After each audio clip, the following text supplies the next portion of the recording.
just happened. This is not a Christmas. This is not a Christmas song. This is not a Christmas. This is not a Christmas song. This is not a Christmas. This is not a Christmas song. This is not a Christmas. This is not a Christmas song. My neighbors compete to see who can put up more blinding lights. The kids all wish away the month 'cause they want presents in sight. This year had me so mad. I've been bad, got cold that is sitting under my tree. I think that my Christmas has died. This is not a Christmas. This is not a Christmas song. This is not a Christmas. This is not a Christmas song. This is not a Christmas. This is not a Christmas song. This is not a Christmas. This is not a Christmas song. When I was just a boy, Christmas brought so much joy. Couldn't wait for the presents and laughter. I couldn't sleep late at night, looking for Santa with lights. Those are the memories I still remember. Then I became a man, lost sight of who I am. But right in front of me was the answer. 'Cause on Christmas I feel joy, and I turn back to a boy. The answer is to stay young forever. This is not a Christmas. This is not a Christmas song. This is not a Christmas. This is not a Christmas song. This is not a Christmas. This is not a Christmas song. This is not a Christmas. This is not a Christmas song.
Yes, indeed. It's a UFC 310. Watch along. Let's watch along. Hey, where's the thing? There we go. Start.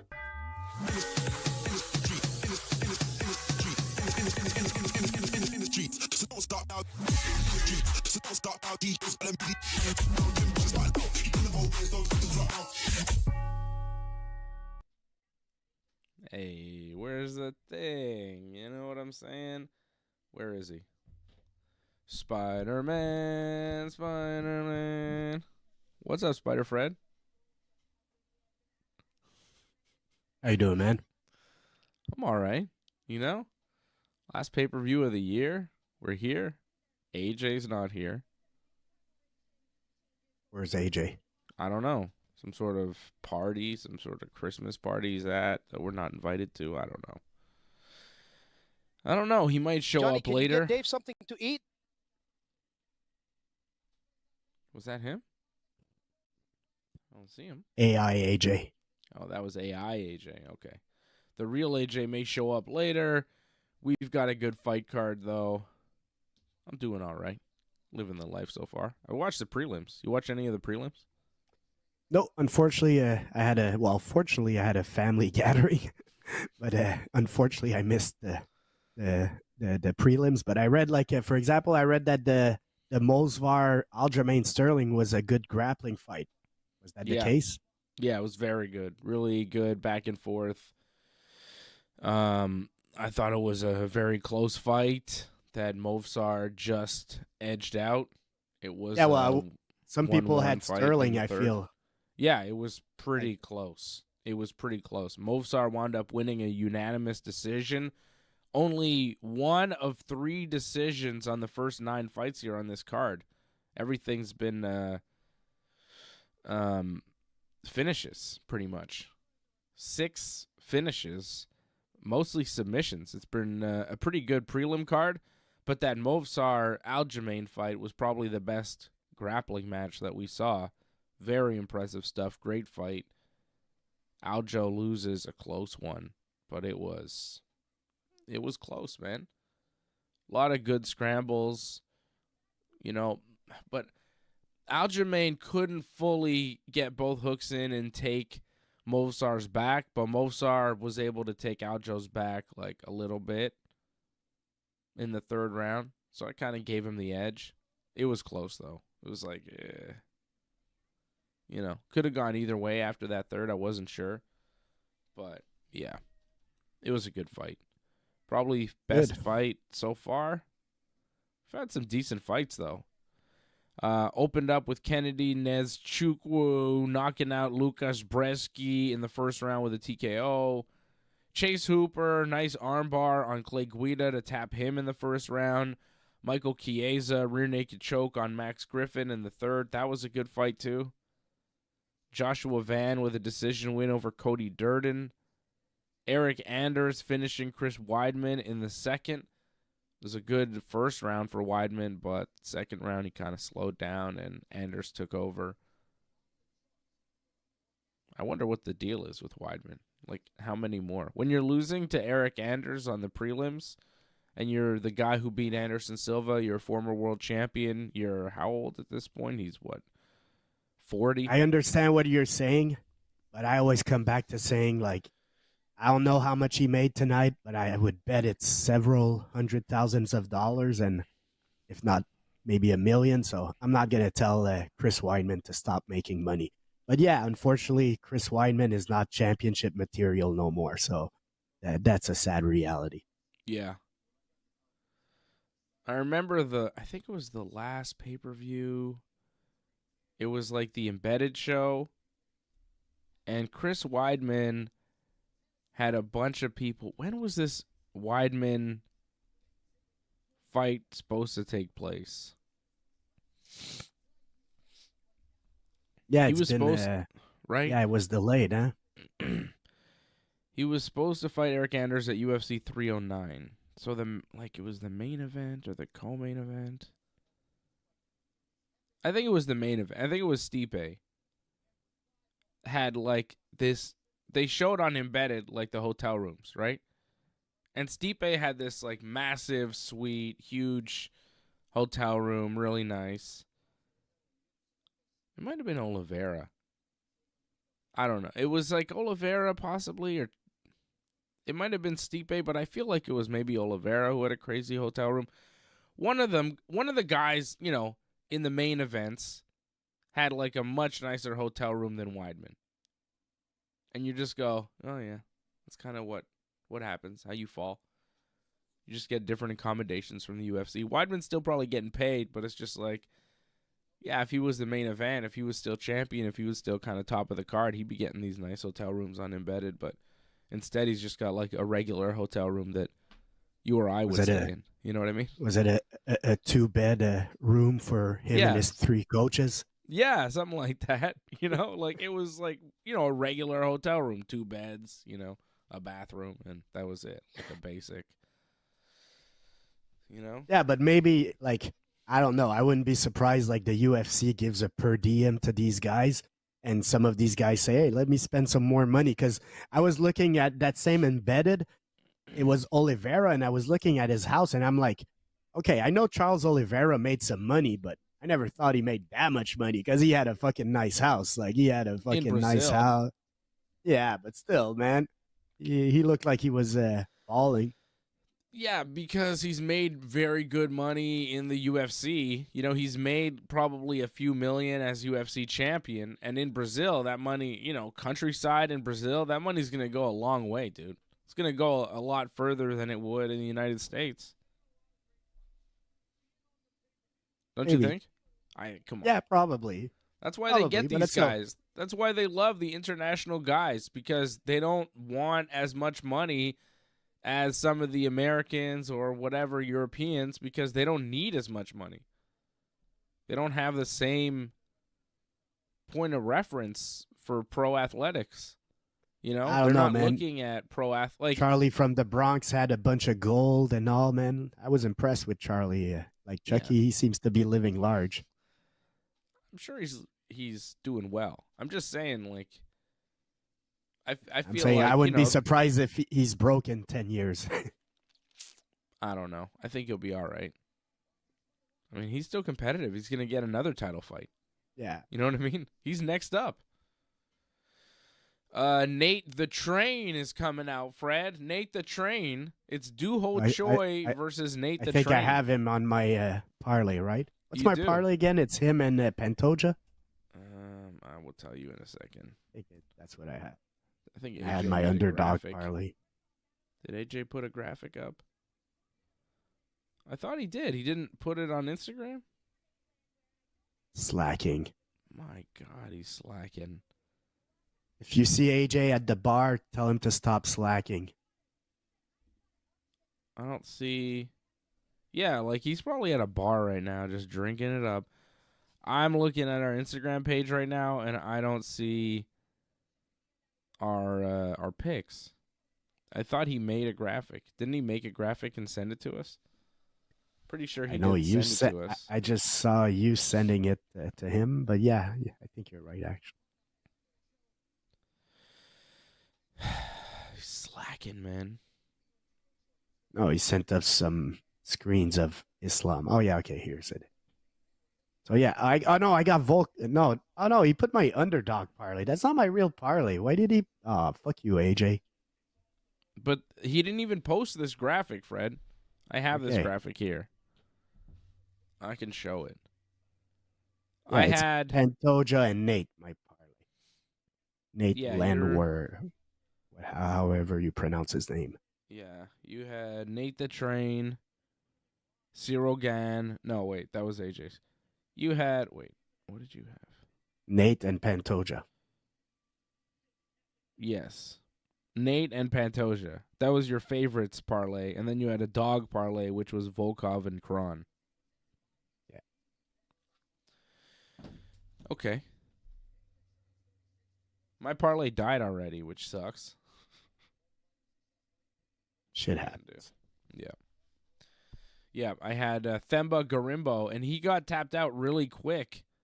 He got dropped, and then Luque wrapped an anaconda choke and tapped him out, choked him unconscious in 52 seconds. It was pretty awesome. I wasn't mad to lose my parlay off that. The finish was unbelievable. So do you think Luque would have made Nick Diaz look bad? Probably. Yeah, of course. He would have crushed him, man. Nick Diaz is making Nick Diaz look bad. You know what I'm saying? That's pretty true. Come on, man. It's not looking good for Nick Diaz. Brian Battle got a split decision win over Randy Brown. That got me I excited was kind about of my pissed. parlay. I didn't see that fight, but I was kind of pissed because he missed weight, and I saw Brown after that, like, talking about it, and he was like, he knew the day before he was going to miss weight, and I don't know if that's true, but yeah, whenever somebody misses weight by a lot, because I think he was in, like, at 175, so that's 5 pounds, 4 pounds, man. That's a lot of weight to miss. Yeah. I'm a little sad for Randy Brown.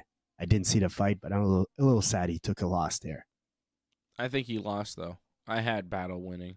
Battle Mm. just kind of clinched him up and threw elbows up against the cage for the second and third round and won that way. It wasn't very exciting, but I thought he good enough to win. But yeah, missing weight sucks. 175-pound catch weight, like that sucks. Especially if you're supposed to be 170. Especially if you're gonna, because if you miss by 4 pounds, you probably know in advance you're gonna miss it. And if you don't tell your opponent and you let your opponent do the full weight cut and all, man, it's kind of cheap. You know, like if the day before you tell your opponent, look, let's do it at 175, I can't make it. You know, I could live with that a little more than if you just make your opponent lose the weight and you come in 4 pounds heavy. Kind of suck. I agree. It's not a good look.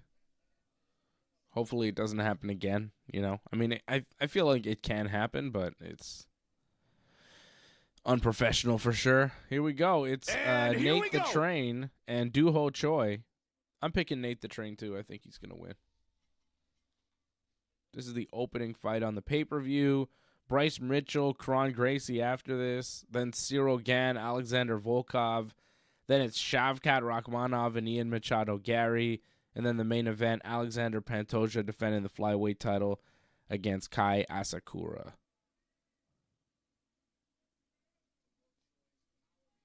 Oh, man. Doo-Ho Choi with a nice uppercut and hook combo drops Nate the Train early. But he popped right back up. Like some kind of train. I don't know. Do trains pop back up? Doo-Ho Choi is pretty jacked. Yeah. Usually, like Asian fighters, usually they're not that jacked, but he has the good genetics. I mean, yeah, his legs are like very big. Yeah, his shoulders. I would disagree saying the Asian fighters are not that jacked. Do you remember Sexy Yama? I mean, Kai Asakura in the main event, he's pretty jacked himself. I mean, he was lean, like if Sexy Yama was lean, but it's not as if he had huge muscles on him or I don't know. Oh my goodness. Doo-Ho Choi cracking Nate the Train. Big uppercuts. Big leg kicks too. He's hammering that lead leg. Doo-Ho Choi is winning this fight big time so far. Nate the Train's taking a beating. I think he's cut too. Yeah, he's bleeding. And he seems overwhelmed and he just right gets now. taken down easily. The train is off the rails, Fred. Oh, Doo-Ho dragging him down to the mat. He's got his back throwing elbows now. Oh. Doesn't look good. Nah. This is like an STM train. It's not so good.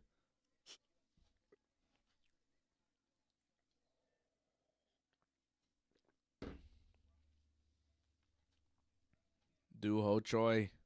He's on Nate the Train's back right now. Trying to get a hook in. Oh, he's got a hook in. He's got 2 hooks in. He's got his back. Oh, no, he lost his hooks. Oh, he's got 1. Oh, there's the other popping back in. Yeah.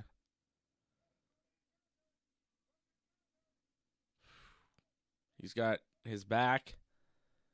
He's sitting. Doo-Ho Choi now sitting up with his back against the fence. He's got the back of Nate the Train, who's kind of sitting on him.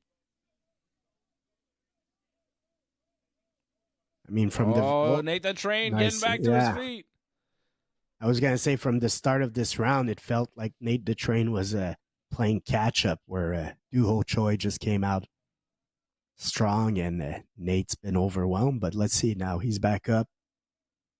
But Choi's striking is much better than Nate's. Nate hasn't been able to land anything. Yeah, he doesn't throw his hand at all, pretty much. Like, I mean, Doo-Ho Choi's much more active. Yeah. Yeah. Choi Doo-Ho's got just a really nice combination. Yeah, Choi throws like 10 shots for every one that Nate throws. Yeah, Nate's throwing just kind of 1 shot that's missing, and then Doo-Ho with his very quick boxing landed a nice combo every time. Oof, and that leg kick too. Almost kicked the leg out from under him. What's AJ's parlay?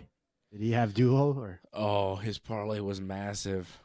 I think he also had Nate the Train. Let's knock AJ out too. Let's knock out all our parlays early, so we don't have to think about parlays. What do I have? AJ's parlay on the graphic, I think.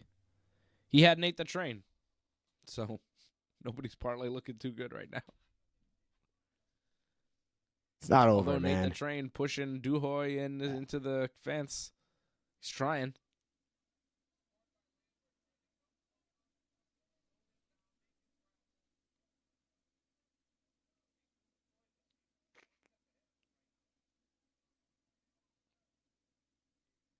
He does kind of keep moving forward like a train, Fred. Yeah, he's finishing stronger. Yeah, he's pushing forward on him. He's just kind of pushing him in the fence, but I mean, maybe that's the type of fight he needs to do. Because yeah. when there's distance, he's losing the striking. So he needs to cut those distance. Make it ugly, get close to him, clinch him up, dirty box against the fence. You're right, because the boxing range, he's getting just lit up. That was a Duho Choi round for sure. It was like a 10-9, maybe 10-8. Beat the shit out of him. I see Alex Pereira there in the front row. Did you see Alex Pereira? And, man, everybody's getting into fights. Everybody's getting into fights. Alex Pereira and Jamal Hill got into a fight at the UFC Performance Center. Seems like a lot of fighters are in town for this event, and everybody's beefing. Umar Nurmagomedov and Marab were getting into it at the press conference. Like, the press conference was nuts. They were yelling at each other, going bananas before the press conference, after the press conference. And then Nate Diaz, who's there with Kron Gracie, he was throwing water bottles at Islam Makhachev and his people. Like, and Nate and his gang, and Islam and Khabib and their gang, they've been beefing for years. Since like a Strikeforce fight years ago. And here we go. Round 2 now. I mean, what is going on, man? They're all going bananas. I don't know. I know I like Jamal Hill, but he needs to, like, sometimes he acts up and he ends up looking a little bit bad because he's like challenging or confronting Pereira, who just like gives him a pair of gloves, like, yo, man, here, man, let's brawl, like, you want some, let's go. Pereira's training at the time, and he's like, come on, let's get gloves. And Jamal Hill doesn't want any of it, right? Exactly. And now Jamal Hill, you see what he says about it? I didn't see. No. He's like, oh, I wasn't saying I didn't want to fight. I was like, well, what do we need gloves for? We don't need gloves. Let's just fight. Let's just do it. And it was like, well, Pereira's wearing gloves. He's like, I don't want to go through all that, put gloves on and all of that. Too much. It was like too much effort to put gloves on. I was like, come on, Jamal. He punked you out. Yeah. It was on camera. The whole MMA world saw it. And now you're trying to make excuses like, no, I would have fought him, but I just didn't want to wear gloves. He wanted me to wear gloves, and I was like, no. Jamal Hill looked bad in that, man. Did you see they showed him on camera earlier? Oh, you didn't see it. They showed Jamal Hill on camera earlier, and he got boos.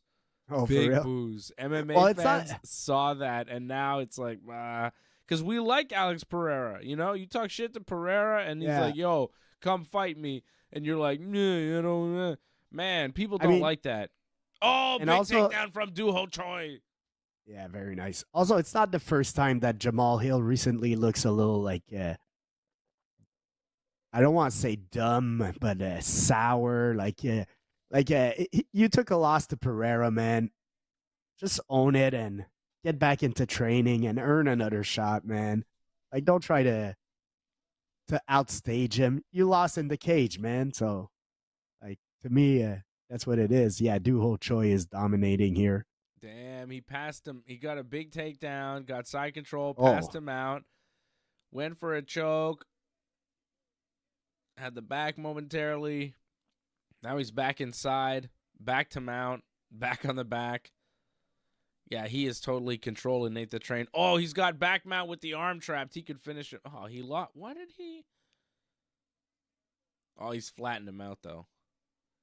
He did it to flatten him, to get the get it lower.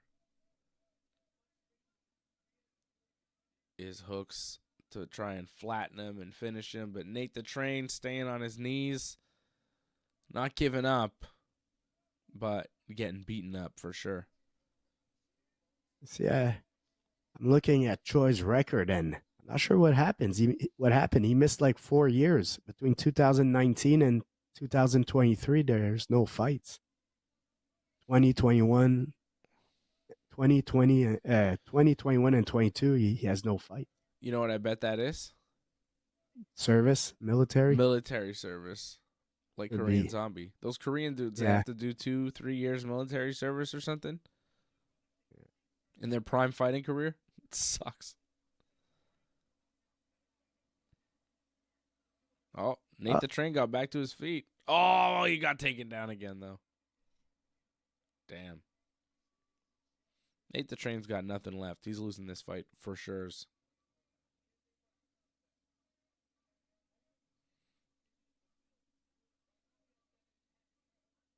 Duho on top of Nate the Train. In top half guard. Nate's got a half guard. Duho trying to... I mean, he's not really trying to pass. I'm not really sure what he's trying to do right now. There you go. He passed. He's got him turtled up.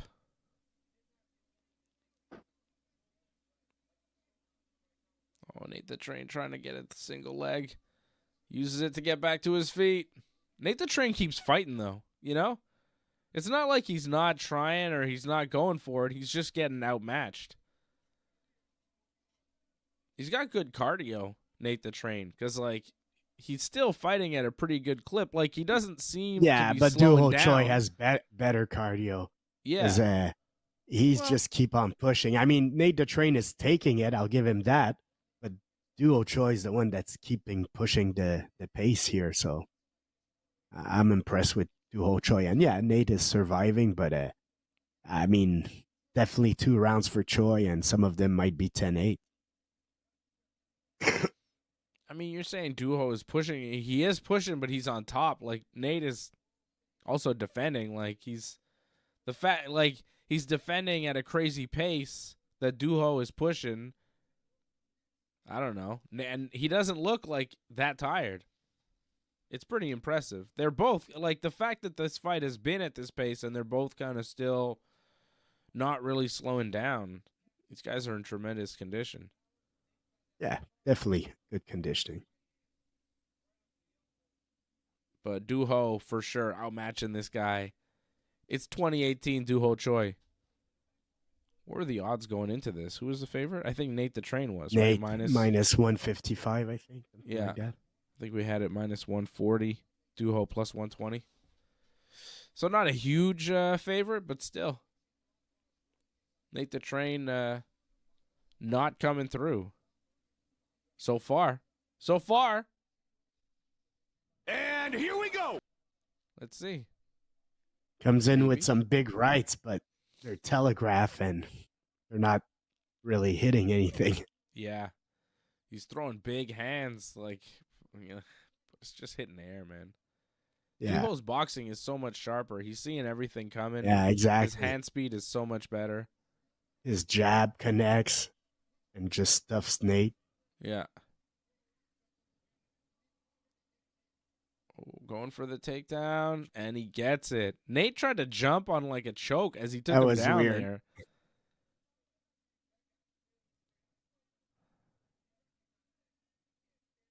Duho now, he's got him taken down. He's on top of him in top side control with 4 minutes to work. This is terrible for Nate the Train.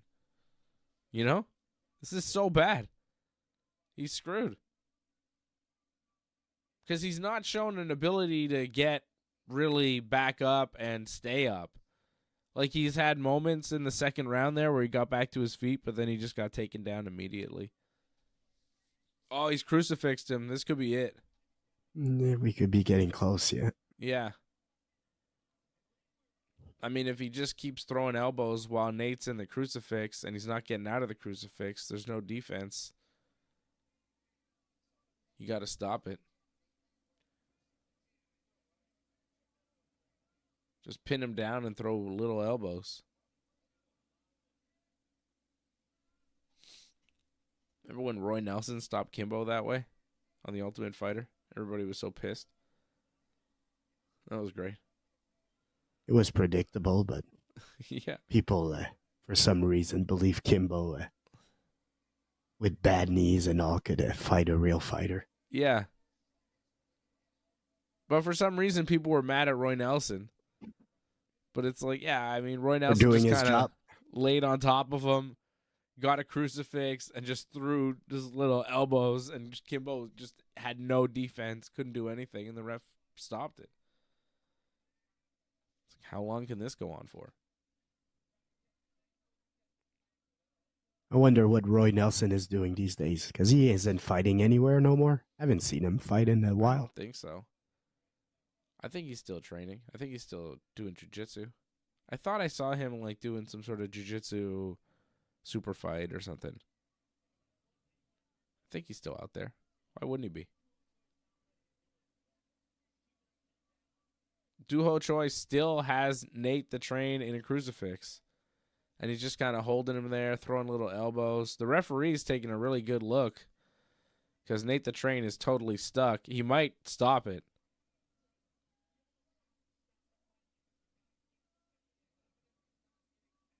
Choi's strikes are not very they're not gonna finish him, but his control is so good that Nate can't really get out of there. So yeah, the ref is gonna stop it. Good choice.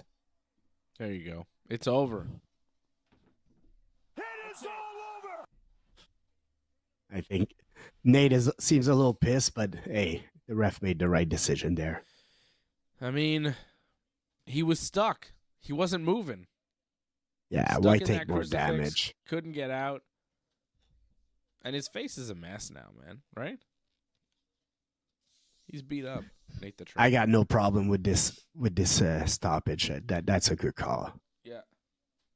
Like Nate might be pissed because he's not getting knocked out or anything, and he's fighting like he's trying to defend, trying to get out of the crucifix, but he's just stuck there. He's not getting out. So Sure. Yeah, well, that's it. Like, what do you want, man? Do you want to stay in the crucifix and keep taking elbows to the face for another minute and then lose a decision? Or do you want this fight to be stopped because you can't escape and you're stuck and you have no intelligent defense? Like, you just kept getting battered with elbows. Why would you argue that decision?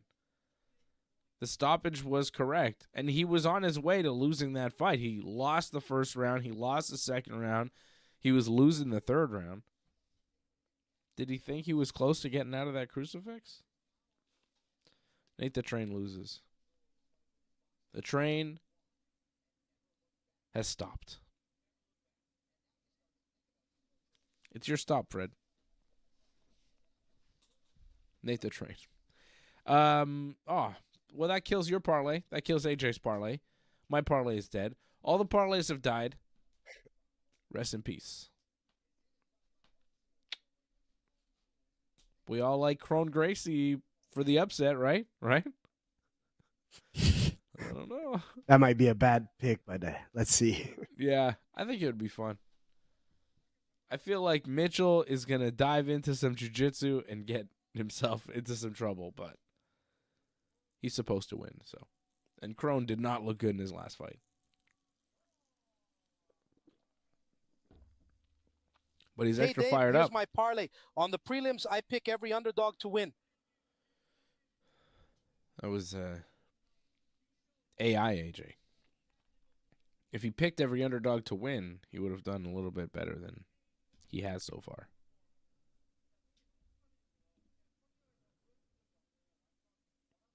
There he is. Old Duho. Old Duho with another win. Big win for the Dew.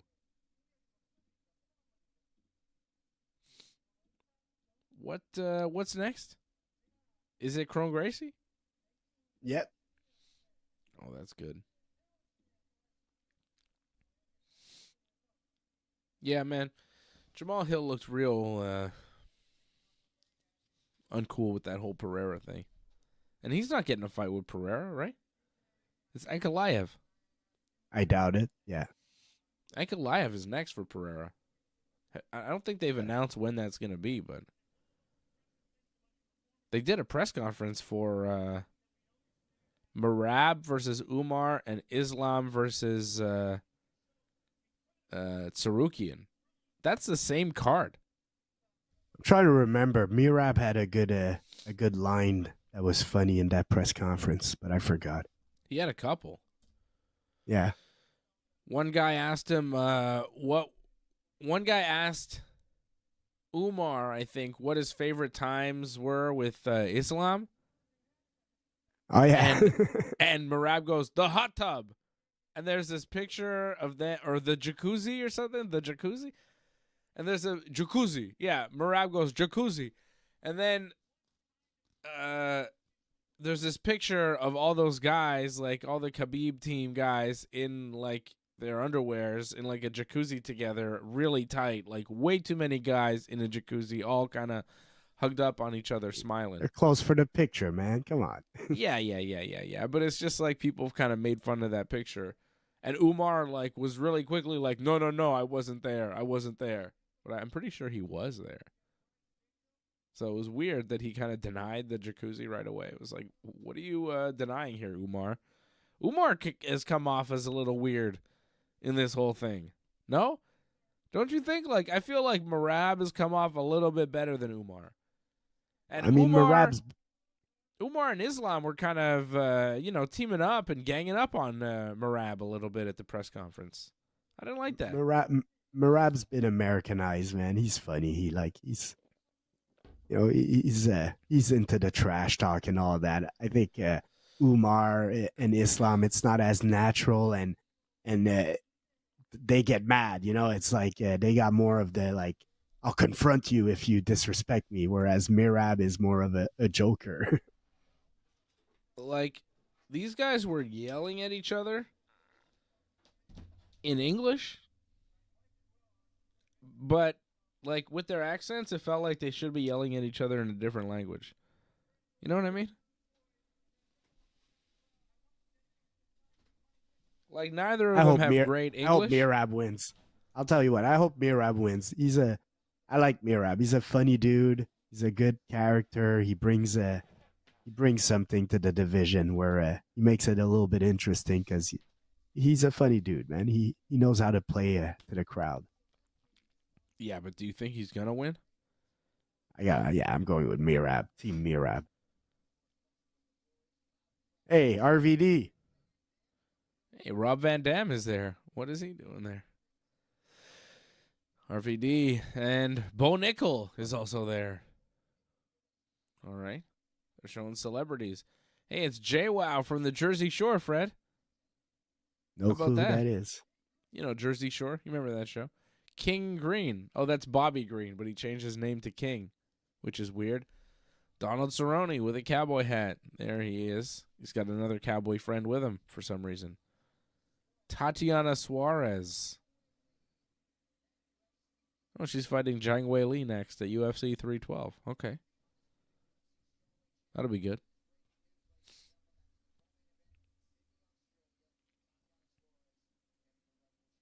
Okay. Yeah, Merab and Umar really went at it. I want to try and play some audio.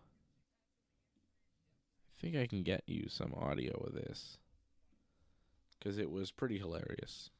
Let's see. Do I have this? Listen to me, Merab. Bill, I don't care about you, Merab. Listen don't talk in personal, okay? I don't listen did to me, anything Merab. bad for you. I was always respectful for you, okay? Listen you have to to me, be Merab. man first, okay? Listen to me. Fuck this belt, fuck the money, fuck everything else, okay? you Listen have to to be me, the Merab. man first. Okay, I don't give a shit, okay? I don't give a shit about Don't belt. nervous, calm The down. belt- You Calm have down, to give me don't as a nervous. man. I don't did anything disrespectful as a man, okay? Yeah, it's a Merab saying, I don't give a shit about belt. You have to come to me as a man. I'm not disrespectful. They were really yelling at each other at this press conference. I'm trying to get the one clip where they're yelling at each other for like 2 straight minutes. It's kind of nuts. Where is this fight taking place? On I hope America. Yeah, I don't want it to be in Abu Dhabi. Yeah. If it's in Abu Dhabi, it's totally rigged, bro. Inglewood, California. L.A. There you go. That's a real fight then. Not fake. No IVs. No bullshit. No fixed weigh-ins. Nothing like that. No Abu Dhabi bullshit. Okay, let me play you a clip of Merab and Umar just yelling at each other. Here's Merab starts and then Umar jumps in. Umar, like same thing, like I said here, Umar lost respect from me. You know? Explain everybody. I want to know what for you disrespect. You the champion. Everybody want fight with you. You target. You take belt. If you don't wanna, everybody want you fight. Leave the belt. I don't care about you, Merab. Listen Don't talk in personal, okay? I don't listen did to me, anything Merab. bad Listen for to you. me. I was always respectful for you, okay? Listen You have to to me, be Merab. man first, okay? Listen to me. Fuck this belt, fuck the money, fuck everything else, okay? You Listen have to to be me, the Merab. man first. Okay, I don't give a shit, okay? I don't give a shit about Don't belt. nervous. Calm The belt- down. You Calm have down. to give me Don't as a nervous. man. I don't did anything disrespectful to as a man, okay? Okay. Let me say. What I said bad about your country, about your national, about your personal. What I said? Nothing. I just said you avoiding me.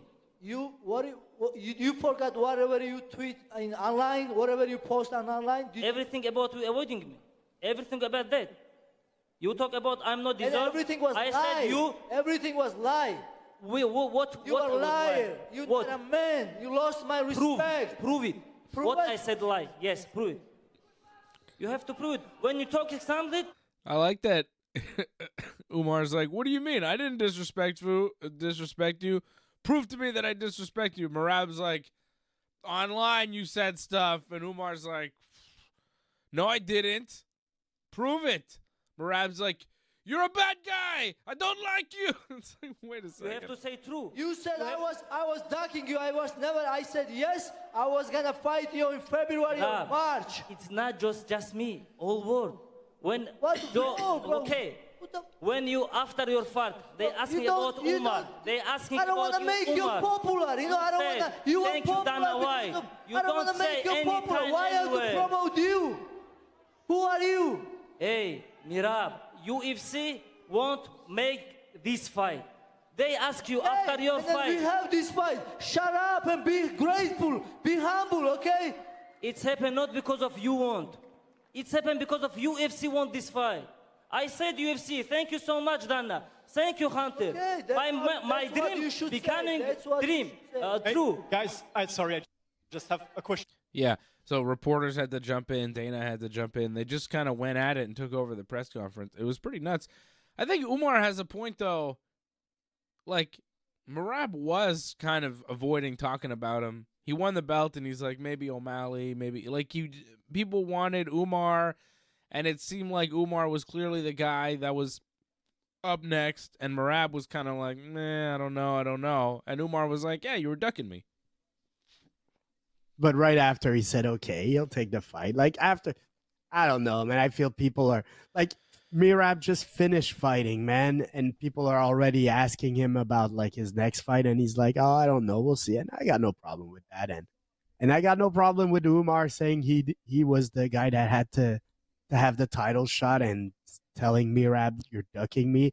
And I got no problem with Merab being offended with that, man. I don't know, man. It's just a part of the fight circus. Makes the fight more interesting, though, doesn't it? It's a The good beef? fight, man. What's up, Nate? It's a good fight. What's up, Nate? Oh, hang on. Let me show you some Nate Diaz. Do I have Nate Diaz footage? Oh, I think I can show you Nate throwing a bottle. You want to see Nate throwing a bottle at Khabib's friends? Well, I haven't mentioned it, but our setup's a little weird today. Like, I only see you on my screen. I don't see me. If I want to see me, I got to go on the YouTube channel. Okay. Well, I'm going to show Nate to the people, Fred.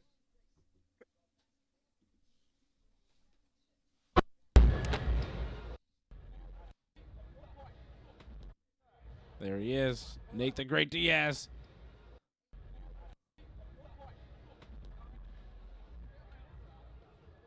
And that's Islam over there, Islam Makhachev.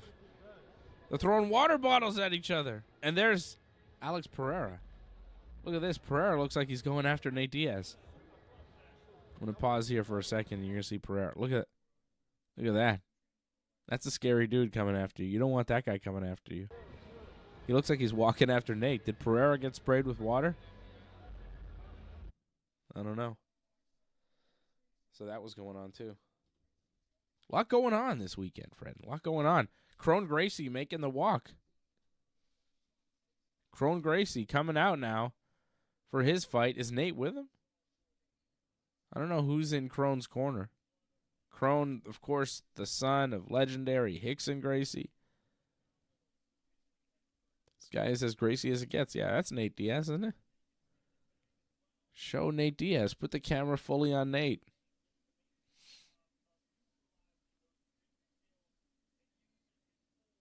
Crone looks like he just rolled out of bed. What's the deal? Why is his hair like that? No? Doesn't it look a Not little, sure. you know? What's going on with these guys?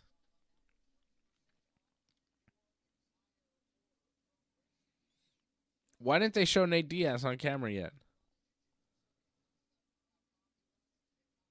They didn't show Nate Diaz on camera at all. I'm pretty sure Nate's in his corner. They're not showing him. He's not fighting. Yeah, but still, usually they show the corner guys a little bit. It's like they avoided showing him there. No? We didn't get one clean half shot of Nate Diaz there in the corner? Is that him there? I'm not sure. Like, you can't even tell. Is it him? It looks like him. Yeah, that's him. Yeah, that's Nate. There he is. Like, you can't even tell in the lights and stuff. Like, they're not. As soon as you could tell it was Nate, they cut away immediately, Fred. I'm telling you, it's not Johnny North saying conspiracy. Maybe, Johnny. Maybe it is a conspiracy. I mean, you know, he is causing trouble backstage, throwing bottles at the champion. Bryce Mitchell coming in at like the Ultimate Warrior. Oh, my God. Bryce Mitchell just ran to the octagon with an American flag, carrying an American flag like this, just running with it in the wind in his camo shorts. My God. Bryce Mitchell is very American. Very. Strongly American. USA. Yeah. He's younger than Crone Gracie, I think. What's the Not sure. age difference in this one? I feel like he is, but you never know. Crone just may look old. Crone is 36 and Bryce is 30. Yeah. There's a 6-year age gap there. Bryce Mitchell, 30 years old. He's had some ups and downs in the UFC. He looked really good. He was undefeated, and then he ran into Ilia Topuria, who just totally handled him. But Ilia Topuria is the best in the world at 145 pounds. Mitchell beat Dan Ige after that, but then in his last fight a year ago, got knocked out by Josh Emmett. I think it's smart to take a year off after getting knocked unconscious. You just wonder how he bounces back in this fight. And, what's the ceiling on Bryce Mitchell? He should win this fight, right? He's a huge favorite. He's a minus 800 favorite. He should really win this fight. If he loses this fight, it's kind of devastating. If he wins this fight, I think he's maybe 2-3 fights away from a rematch with Topuria for the belt. You know what I mean? He could get back into contention. He's got a 16-2 record. He's lost to Ilia Topuria and Josh Emmett. He's beat everybody else that he's fought so far. Why wouldn't he be in the mix? He's on the pay-per-views. He's got a following. You know what I mean? How many 145ers can you really think of? Movsar? I mean, those are tough. Those are top level fighters. Topuria and Josh Emmett's a good fighter, so there's no shame in losing to those guys. He needs to win today, though. He cannot lose to Kron Gracie.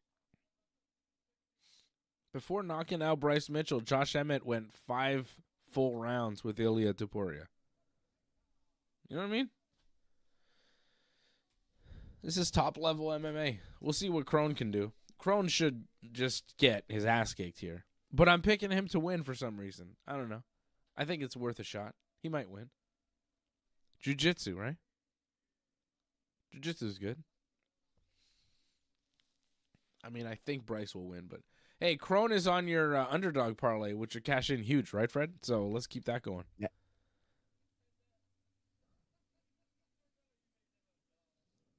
All right, this is a good one.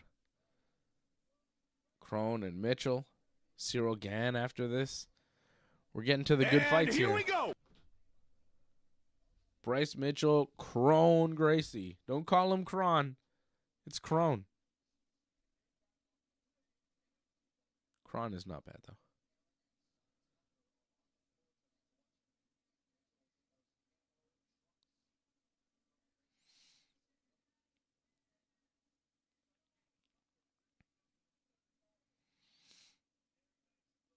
Wow, somebody put down $5,000 on Kron Gracie with a payout of possible $36,000.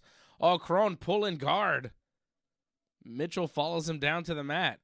See, this is kind of what I was hoping for. Like, Kron playing jiu-jitsu and Mitchell obliging, and then Kron winning the game. But so far, Mitchell on top in half guard. He's got a good control of Kron Gracie right now. Got him flat on his back, but Kron trying to get an angle, trying to reach for a Kimura. Oh, Kron has put him back into full guard. Close guard now. How crazy would it be, Fred? A submission? Come on. Let's see a Gracie sub in the UFC. Let's see it. He's working for it. He's got an overhook. He's controlling the posture. Right now, Kron Gracie has Bryce Mitchell in his full guard.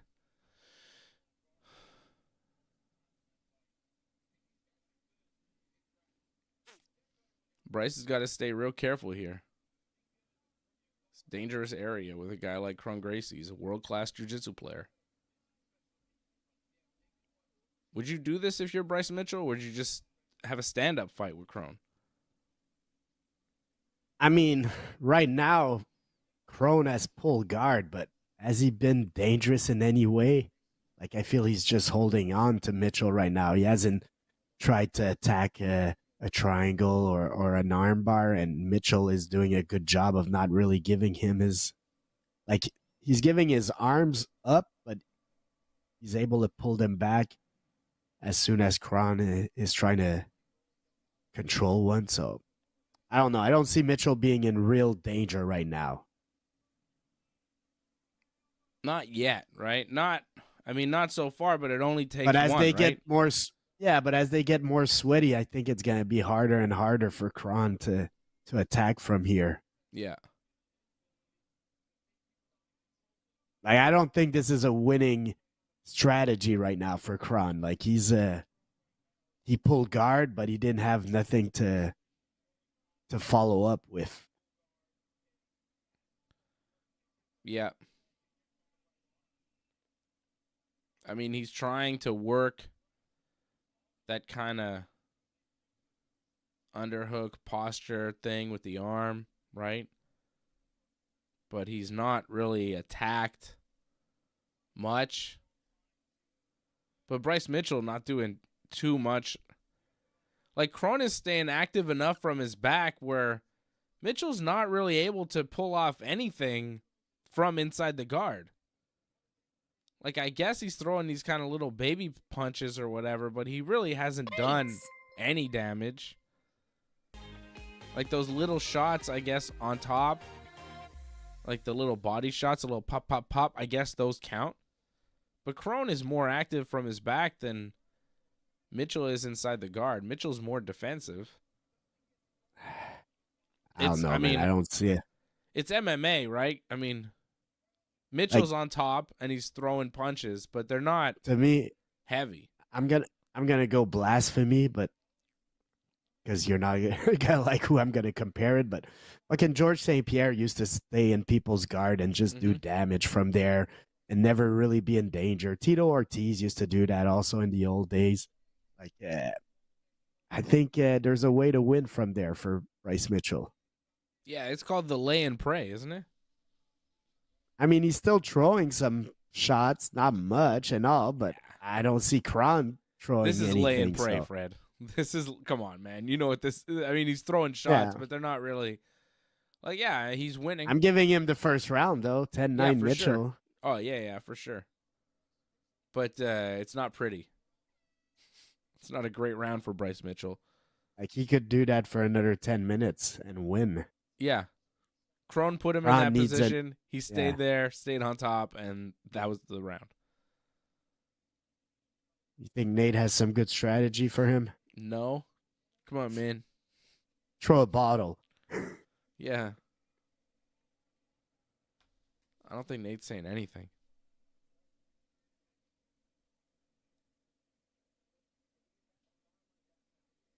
They don't seem to be saying much to him at all. Is that Hickson in the corner too? I don't know. I know him and Kron are like a little bit at odds from what I read. So like they might not. still. Like I read there is some type of maybe animosity between the both. That's too bad.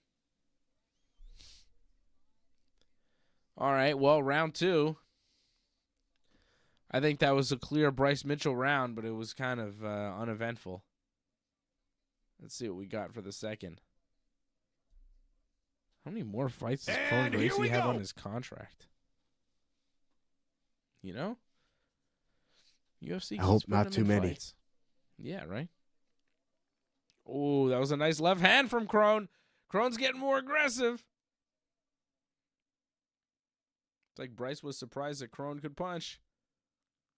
Yeah, but I feel he's gonna go back to what he knows, which is pulling guard, and he just ate a good combo from Bryce Mitchell, and he didn't like. And now it. he's trying to find a safe zone. Yeah, yeah, he's trying to clinch him and pull guard. Yeah. Yeah. Oh, Mitchell gets close to him, and Crone pulls guard. And now, again, Bryce Mitchell in Crone Gracie's guard.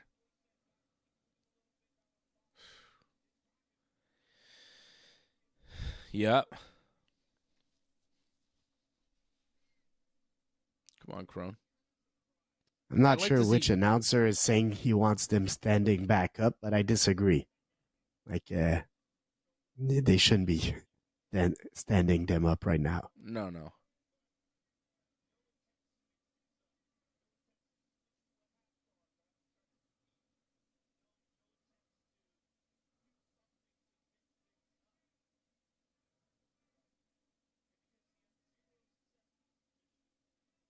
Yeah, Crone is just not able to do anything from the guard right now, and Mitchell is just kind of sitting there. I think maybe that's why they're saying they want them to maybe stand up, but, like, come on. You got in this position, you got to fight up from this position. Crone put himself here. But this is not a very exciting fight so far. Oh, Mitchell getting out of the guard, deciding to stand back up. And they're back up. Not a bad idea. Ooh, Crone with a nice right hand. Crone getting aggressive. And again, pulls guard. Man, I don't care how many fights he has left on his contract. Dana should, like, release him, man. Come on. Got him. This is not to the level of a pay-per-view UFC. No, this is... I don't care about the name. Pretty bad fight, yeah. I mean, this is the only Gracie they could get, I guess. You know what I mean? Like, there's nobody else. If you want a Gracie on a UFC card. Oh, he's going for the armbar. Come on, Kron. Come on, Oh, Kron. my God. Come on. on, pull it off. He's got a hold of the armbar. Pull it off. Pull it off, Kron. Come on. Oh, my God. Oh, my God.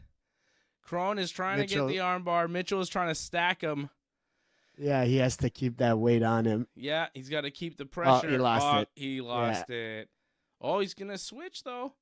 Whoa, he hasn't fully lost it. I'll tell you what, he might be winning the round at least right now and making it 1-1, so. Maybe. Oh, he's got Mitchell in a bad position.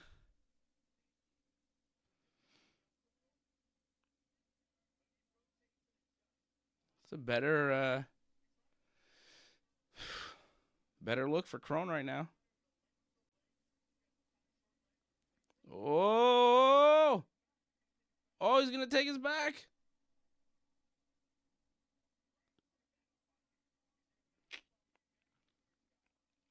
Oh, he's not quite going to have enough time. He's trying to get up to his back. Still has him in like a... It's still just the guard, really. Trying to stretch him out, grab a hold of the arm, but Mitchell's just staying really tight and defensive.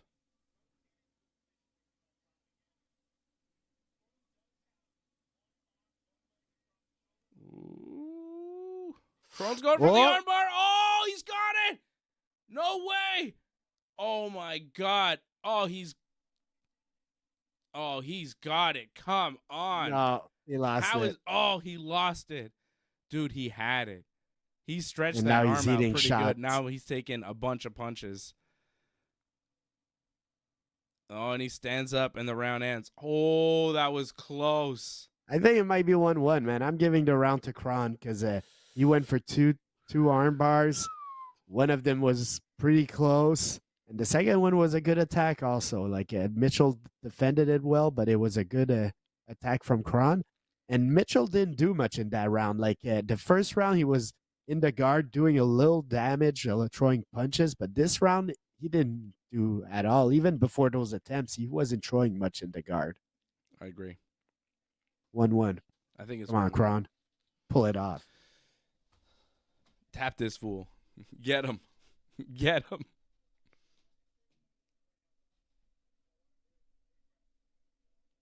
Wow. Kron Gracie that armbar was pretty close, but Mitchell able to just slide out. Damn.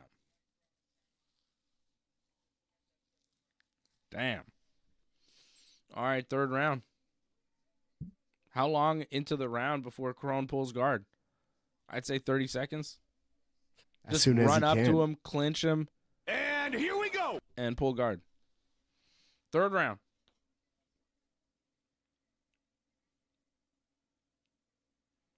Oh, Mitchell fell down throwing a knee, but Kron couldn't catch him.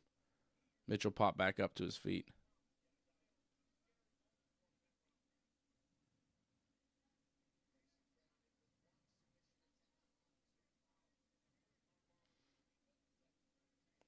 Kron moving forward, getting a clinch, and he pulls guard in 30 seconds. Oh, Oh, Kron just got knocked out with an elbow smash. Oh, my God. It's all over. Whoa. Kron just got put to sleep with a couple heavy elbows from Bryce Mitchell. on the guard. From inside the guard. Yeah. As he pulled guard, like as they went down, he gave it some extra mustard and went pow, pow. That was really good timing on the elbow from Bryce Mitchell with the guard pull. Put Kron Good to reaction from the ref to come in that quick. He must have saw it in his eyes or something like sleep. right away. Because Kron is still a little shaken up. Like he's awake, but you could see he's still a little feeling that hit. So That was a good stoppage from the ref. That was nasty. I mean, Yeah, the Mitchell slam also. slams No, him. yeah, Slams him, Oh, and then bam, big elbow. Two. Bam, another two elbow. elbows. Yeah. Yeah, the first elbow put him to sleep. Wow. Well, there you go. That's what Bryce Mitchell. Oof. Yeah. You could tell he stiffened up after the first one. Yeah. Bam, he was out there. And then the second one, like, didn't need to happen. The referee couldn't jump in fast enough, but nasty elbow there from Bryce Mitchell. Finishes Kron Gracie in the third round of a good fight. It's a good fight. The first round was kind of boring, but the second round was pretty fun, at its moments. Mitchell finishes in the third. There it is. Kron Gracie bleeding pretty bad. Not standing with the referee for the official decision there as Bryce Mitchell's name is announced as the winner.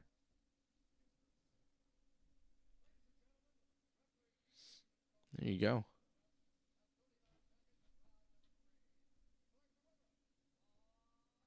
Well, that's what you're supposed to do when you're a minus 800 favorite. You're supposed to finish your opponent, and that's what Bryce Mitchell did tonight. Finishes Kron Gracie. That guard pull finally bit him in the ass, Like, it was kind of working for him there. It started working for him more and more as the fight went on, and then all of a sudden it didn't work anymore. Good ground and pound from Bryce Mitchell inside the guard. What is that necklace he's wearing? Alligator teeth? No, I don't know what Is it it is. alligator teeth? I don't know. I don't know. It looks no. like an animal teeth. It's got like beads and maybe some teeth on it. He's a weird guy, right, Bryce Mitchell? I don't know much about him, but I've heard he's strange. Didn't you send me something with Bryce Mitchell where he was saying weird stuff? Yeah, he's stocking up on honey. Why? Well, honey is something that never goes bad. So if you stock up on honey and you buy it cheap, with inflation always going up, maybe you could make some money on honey, it seems, according to Bryce. It's the first time I ever hear about that strategy. But, I mean, he's right when he says honey never goes bad. Like, you could buy a jar of honey and it's still going to be good in 10, 20 years, man. Honey doesn't go bad. So buy it cheap. In bulk. Very big bulk. I mean, are you doing this now? Me? Yes. No. So, I mean, okay. We may get AJ at some point. I don't know. We'll see. AJ's communicating with me. I'll believe it when I see it. Yeah. Okay, Bryce Mitchell stocking up on honey. Well, I didn't know about that, but, I guess it makes sense. Does it really not go bad, though? Doesn't it kind of harden over time? Yeah, but you could just boil it. Like, you put the pot in a boiling water and it comes back to normal. Okay. Honey doesn't go bad. If you say so. Oh, you. I mean, I believe it. Why would it? It's just sugar, isn't it? Honey's good. Who doesn't like honey, right? I know. It's great. Okay. So that's one, I guess, kind of weird thing about Bryce Mitchell, that he's stockpiling honey. Anything else weird about him? I mean, he believes in the flat earth and all that. Oh. Okay, that's a bit. It's a bit. He doesn't believe in evolution. Okay. Things like that, man. I Love think the Bryce, flat man. earth and the not believing in evolution thing kind of comes together, right? There's Islam Makhachev in the crowd. I mean, if you don't believe in evolution, probably flat earth is coming with it. And if you don't believe in the earth being around, you probably don't think evolution is a thing. I think those two usually are connected for some reason. What do you think? Earth? Round? Roundish? I don't know. You don't I know. hope so. You don't know? I You hope hope so. so. Okay. Interesting take. Interesting position to have. Why? You don't know, but you hope so. I don't know, and I hope so. I think we know. Because I know my government has lied to me numerous times. So, like, I hope so. Like, You think I the hope government? You think the Canadian government are the people telling you people in that the power, Earth is whatever. round? I don't think any governments are telling you that the Earth isn't round. I don't think there's a single government on planet Earth, Fred, that's telling you that officially that the Earth is not round. I mean, I'd be know. surprised. Maybe No, there's a country out that's there. not what I'm saying. I'm saying they've lied to me before. So why should I just trust them? I've never been high enough. Like, I see all the videos where they go like, it looks flat, and it does look flat, but hey, it's not supposed to be flat. So what do you want me to say? You've seen videos where it looks flat?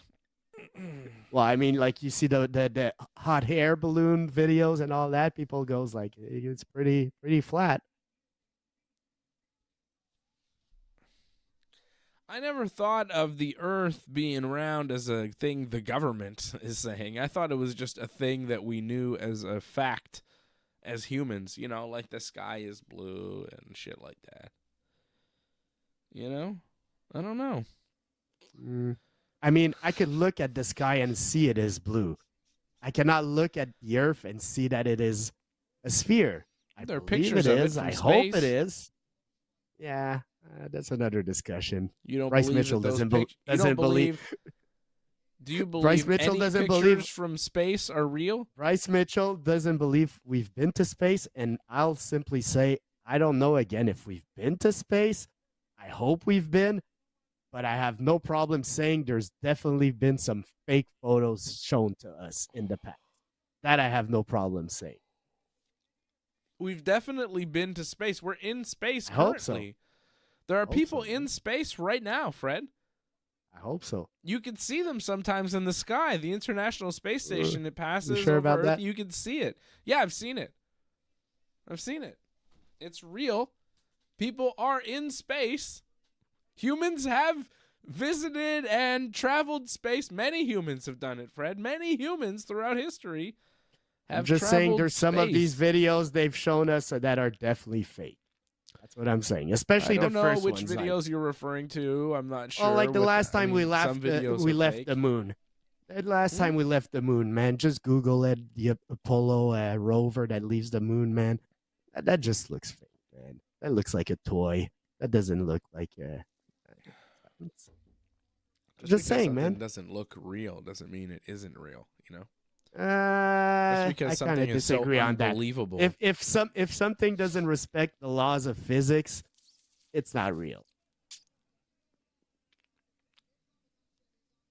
That take of yours, I disagree. If a video doesn't respect the laws of physics, it means the video is fake.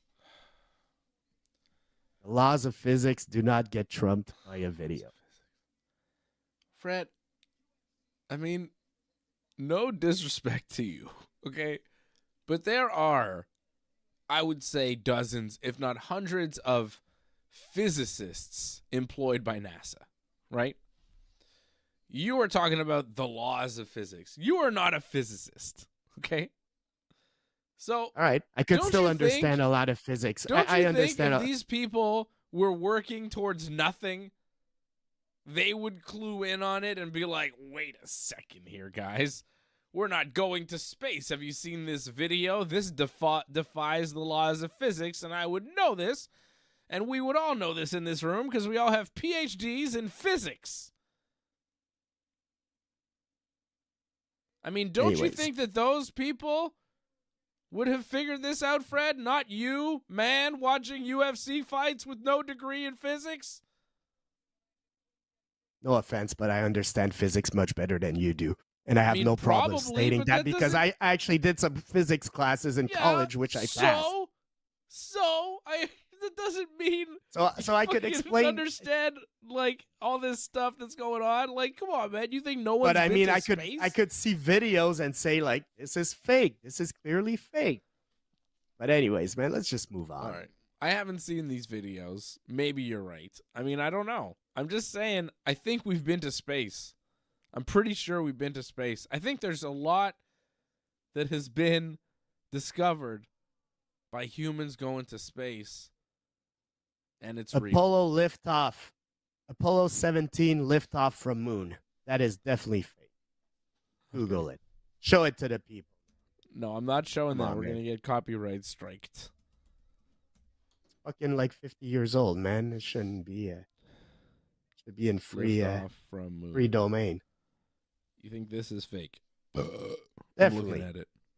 This is the last time we left the moon. Okay. Ooh. I mean, look at this little toy. Well, that doesn't But- look real. Well, What are all those lights coming off of it? That looks crazy. What is that? That looks like old-timey special effects from the 70s. What that's is the that? last time we left the moon. No. Really? Ah. Yeah, I'm not okay, telling well, you that video looks is real. Weird as hell. NASA is telling you that video is real. I'm not the one telling you it's real. I'm just here to tell you, like, it doesn't look real. And I could show you a lot of other of these videos, especially from the 60s and 70s that, like, come on. This is fake. You guys wanted to win a race against the Russians or whatever. You faked some of it. Maybe you've been after. I don't know, man. Sure. But that's definitely fake. I mean, this looks weird. This is a weird-looking video for sure. Fake. It does look fake looks for sure. fake. It does. But like, I'm pretty sure we've been to space. I'm not debating that some videos are maybe fake. But I that's know why I that say humans I have hope been to we've been space. there. I'm not debating Nah, we for haven't sure. been there. I say I hope we've been there. But I know, man, I've been lied to before, so But me wouldn't to say, Elon man? tell us Fool if we me haven't been once, to space? fuck Wouldn't Elon man. expose Elon's this, just Fred? part of the. Oh, Elon's just Oh! another fraud. Oh no! Come on, man. They got Come to on, man. Elon, Fred. I thought Elon was like telling Come the on, truth. man. You know, I think the world is a stage. Wow. Elon's just another actor. Well, this is fascinating. I had no idea. I had no idea this was all going on with you, Fred. I had no clue. Surprising. I'm surprised every time. I'm like, what? I'm Apollo like, okay, 17 mate. liftoff. If somebody said, does Fred think they faked the moon landing? I'd be like, yeah, probably he thinks that. And then if somebody goes to me, does Fred think we've never been to space? I'd be going, nah, I think we've probably been to space. But no. Even skeptical of this. You're I don't know, but skeptical you of know why everything. we haven't been to the moon back? And this is, again, NASA telling us this? Because we lost the technology, supposedly. Supposedly, we lost it. They recreated too hard. That's why we're not going back for the past 40 years. I guess so.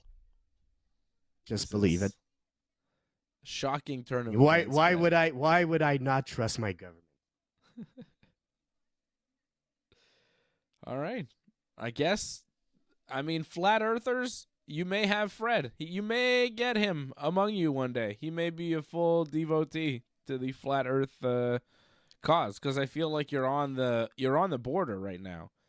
You're thinking about flat earth and you're thinking maybe it's not such a bad idea. You're almost there. I'm thinking I don't really care if it's flat or not. Like, it doesn't really change anything in my life. Like I said numerous times, like, I believe my government lies to me, so it would just be another lie. I think saying that the government lies to you is a pretty safe bet, though. That's a pretty all-encompassing phrase that will cover some truths for sure. You know? Is the government only lying to me? Maybe. You know? Does the government lie to me? Definitely. Right?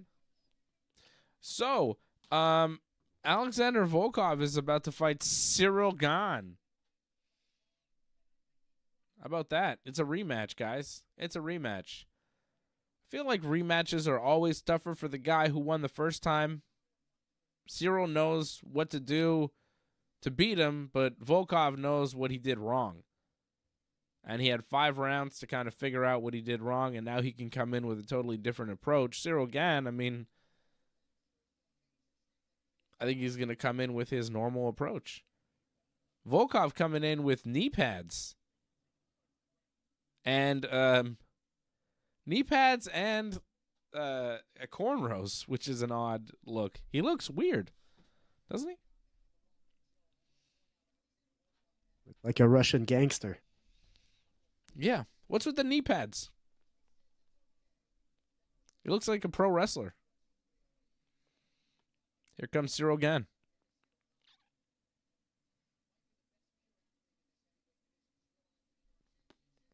I got Cyril in this fight. I think Cyril takes it, right? I got Volkov. Oh, yeah? Oh, Yeah, yeah, he's on I'm off your the Cyril. underdog parlay. Yeah. I'm off the Cyril bandwagon. Your underdog parlay lost to fucking Crone Gracie.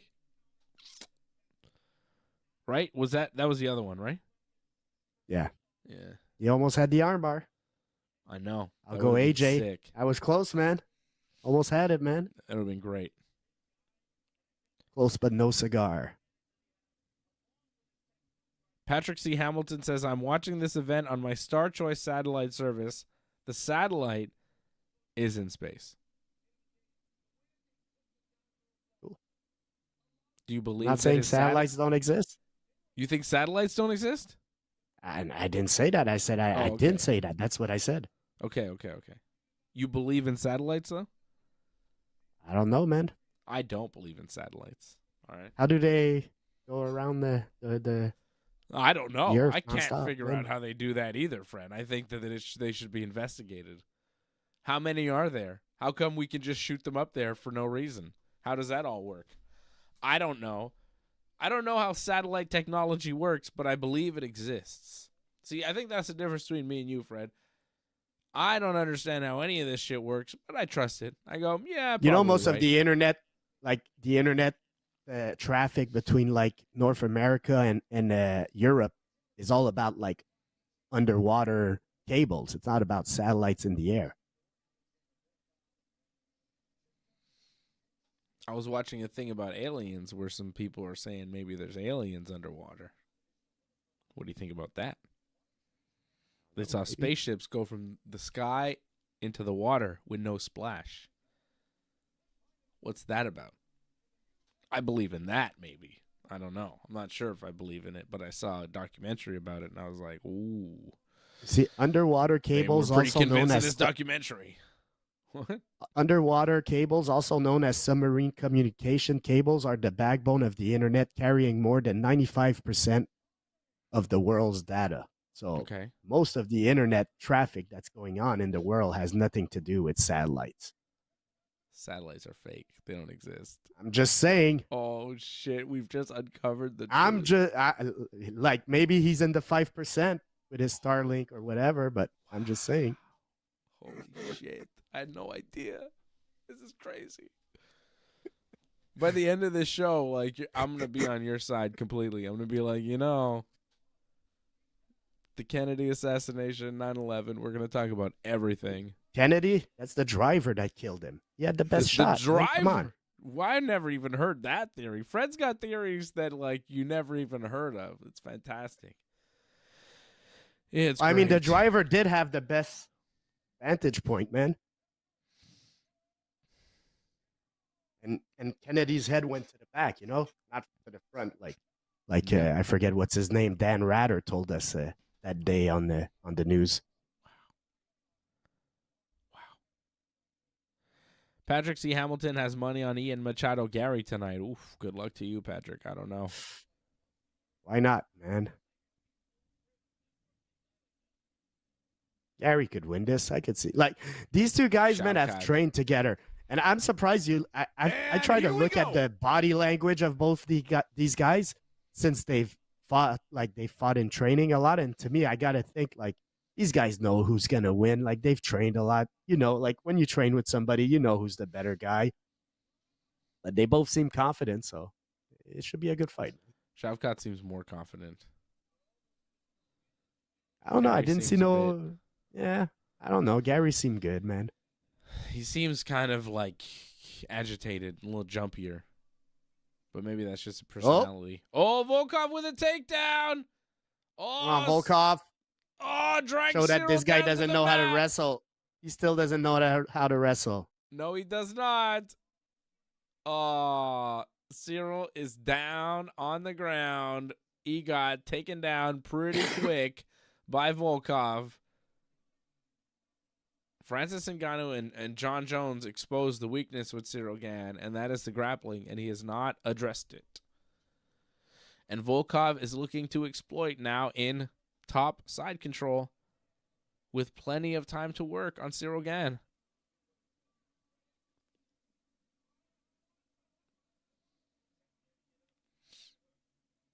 It was a pretty easy takedown early in the fight. Like Johnny's asking me if I believe in Pizzagate. I don't know if I believe in Pizzagate, but I know spending $50,000 on pizza is a lot of fucking money to spend on pizza, man. Pizza's expensive these days. How many people are you feeding?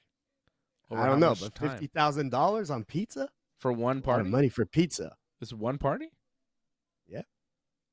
That is a lot of money for pizza. $50,000 for one pizza party? Seems excessive. How many people are we serving, though? Is it like 100 people? 200 people? I mean, I can still, see it being 100 crazy. people, man, that's a lot of pizza. Well, I don't know, man. You start serving pizza for 8 to 10 people, and it's like $100, $200, man. Like, I don't know. It's, it adds up. Pizza, you want to have enough. You can't have a pizza party for 100 people where you have 100 slices. That's not enough. Pizza is what, 8 slices? Think about that. You need a lot of pizzas for, say, 200-300 people. If you're having one pizza party and it's like, a 300-person pizza party, that's going to be expensive. And if it's good pizza and it's like classy people that you want to feed pizza to, it's like Hillary Clinton eating pizza, you got to give her some good pizza. It's going to be expensive. I don't know. It doesn't actually, if you think about how, a lot of people, good pizza, fancy people, you're going to get some luxury pizza. Like, yeah. You go to some of these pizza places, it's like $40, $50 for a small kind of pizza. It's good, but it's, expensive. I could see some of these Washington types eating that type of pizza. I'm saying That's it's not. That's pizzas for, like, let's say they paid $50 for each pizza. That's 1,000 pizzas, man. It's say a lot it's of pizzas, $50 no? a head. $50 a person times, I don't know, how many? 100. How much is that? It's 5,000? No, I don't know. Oh, wow. Cyril got some leg game? Cyril's going for a leg lock. Ah, he doesn't have it. No, but he was able to reverse a position, get on top. Yeah, but now Volkov reversing out of the leg lock. Cyril's showing a little bit of grappling, though. While we try to figure out how much pizza costs for some reason, Cyril is getting back up to his feet. I'm just hungry for pizza now. I just want a slice of pizza. Yeah. Ooh, back up to their feet now. Volkov lands a nice kick to the body. Ooh, and a stiff jab. Volkov looking sharp so far. That has been a decent round, man. Volkov looks thicker, no? Didn't he put on a little muscle? Ooh, nice knee to the body from Cyril, but Volkov catches it and takes him down. Cyril, though, trying to wrap up a guillotine. Putting the squeeze on him pretty good. Yeah. He's got him in the guard. He's squeezing hard. I don't think he's going to get him, though. He doesn't have the angle. But he's just neck cranking him really hard. Just trying to squeeze him. Wow. Cyril didn't want to let go of the squeeze when the round ended. It was tight, but it was more like a tight headlock than anything, right? He just didn't quite have it. Too much arm, not enough crunch. You got to crunch.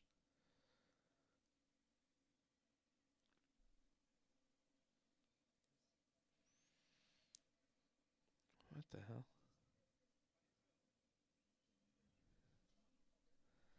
I don't know.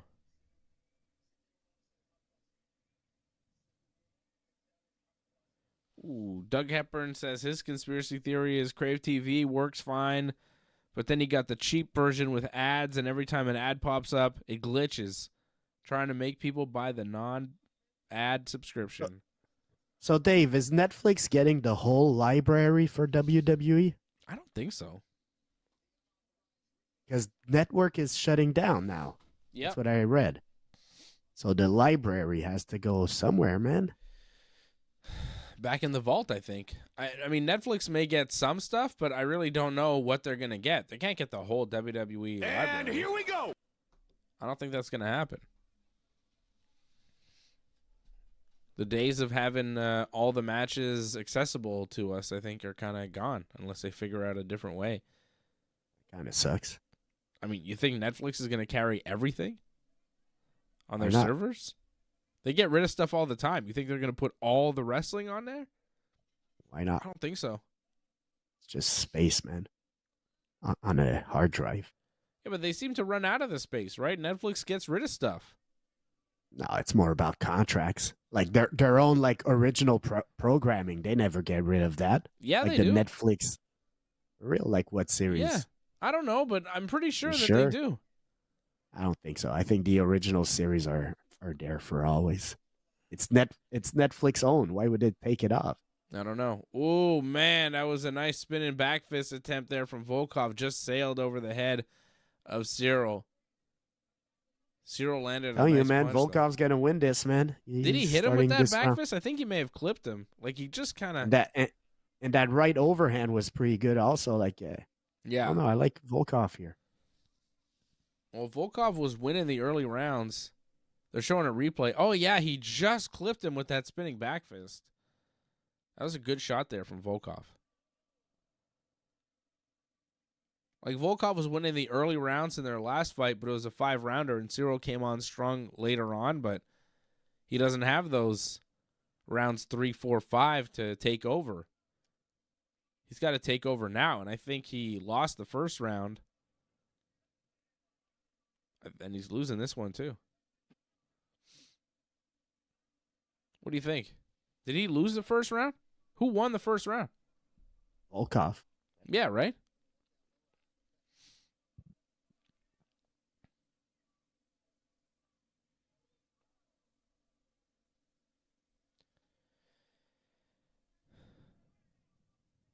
Johnny North is saying that Netflix is getting a lot of the WWE library. I don't know how much. Well, I wonder. If they want my money, they better get it because I like to watch the old stuff. Yeah. Yeah, I hope they get it. I have no idea. We're getting into the season where I get back into wrestling every year. Royal Rumble to about Money in the Bank. That's like my wrestling period of the year every year. Yeah. Well, that's really the best time. January to March, April, right? January basically. I usually go all the way to Money in the Bank. Oh, yeah. I like that pay-per-view. Then you drop out. Yeah, sometimes they'll get me back with SummerSlam, but I didn't watch Survivor Series at all. Oh, apparently there's a lot. Johnny North sent me a video of Netflix somewhere. Looks like in Israel.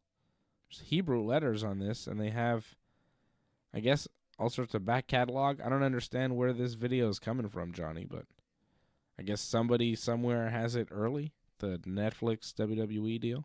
I don't know. So apparently they're going to have a lot of stuff, Fred. You don't have Netflix? You don't have a subscription? Not no more. Mm. Not since they cracked down on sharing accounts. Oh, yeah. Oh, Cyril with a big takedown. Volkov was going for a choke. Cyril takes him down, though. Gets a side control. Can he Von could Von Fluke him? Flu him. And he I mean, trapped his arm. He's going to struggle to trapped get the his arm arm? out. Yeah. and Cyril, like, if Cyril squeezes the right way, but Volkov is defending the Von Flu a little bit. He's kind of holding the shoulder to avoid it, but wow. Well, Cyril just kind of led him back to their feet. It's been a close round. Oof. But I feel like Volkov is landing way more shots.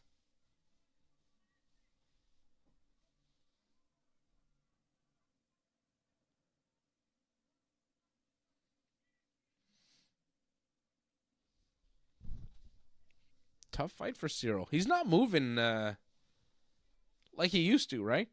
Like the bounce is not there. Have you noticed that? Yeah, he does feel stiff a little bit, like he's not fluid. No. What happened? Are you about to take a break on me, Fred? Maybe. Oh, you bastard. Can I do a be right back? Can I do one of those? Do I have that? Do I have like a commercial break? I'm not asking you. I'm actually in the production staff. Do we have a be right back? You could text AJ, see if he's close. Yeah. See about AJ. I have a button that says "Be right back." I just don't know you what saw it that does. spinning kick, that spinning fist on the replay, man. It did connect, like the one you were saying early in the round. You saw Yeah, it did, right? It clipped him. Oh yeah, you saw the spit come out of Cyril's mouth. Yeah. The live odds right now have this as a pick'em fight, -115. I mean, Cyril did land some shots in that second round. Probably 1-1. Yeah, -115 on either side. It could be 1-1. Cyril may have stolen that second round in the latter half. Like, it was close. It was close. First round, too, like, Cyril did have his moments. Here we go. It's been a close fight. But Cyril doesn't look like... it doesn't look as sharp as he has in the past. How old is Cyril now? Let me tell you. Cyril gains 34. Oh yeah. Yeah. Time flies. He's going down a bit. Oh, nice single leg. Oh, nice takedown by Volkov. But Cyril, he's gonna give his back. Nice counter. That was a really nice, quick counter, trying to hook up on the back. Volkov didn't chain it with nothing. He got the takedown and stalled there. Yeah, and Cyril might wind up on his back or at least with a crucifix. Oh, but Volkov doing a good job of. Yeah, he's in a half guard with a Kimura grip. Let's see what he could do with it. Cyril going for a Kimura right now.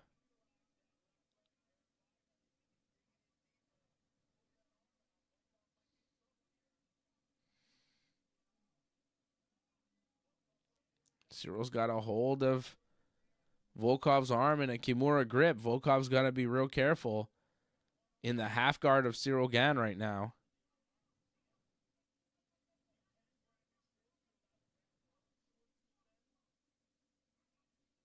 Cyril's left leg is not placed right, though. I don't know if he could get the leverage from there. Yeah. Maybe.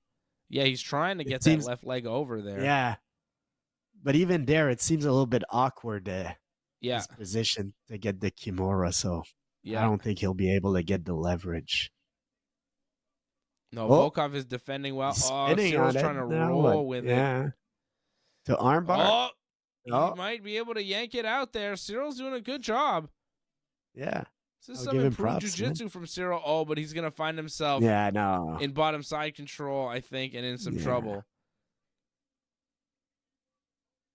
I mean, I think he's still technically in like a half guard, but it's like a quarter guard right now.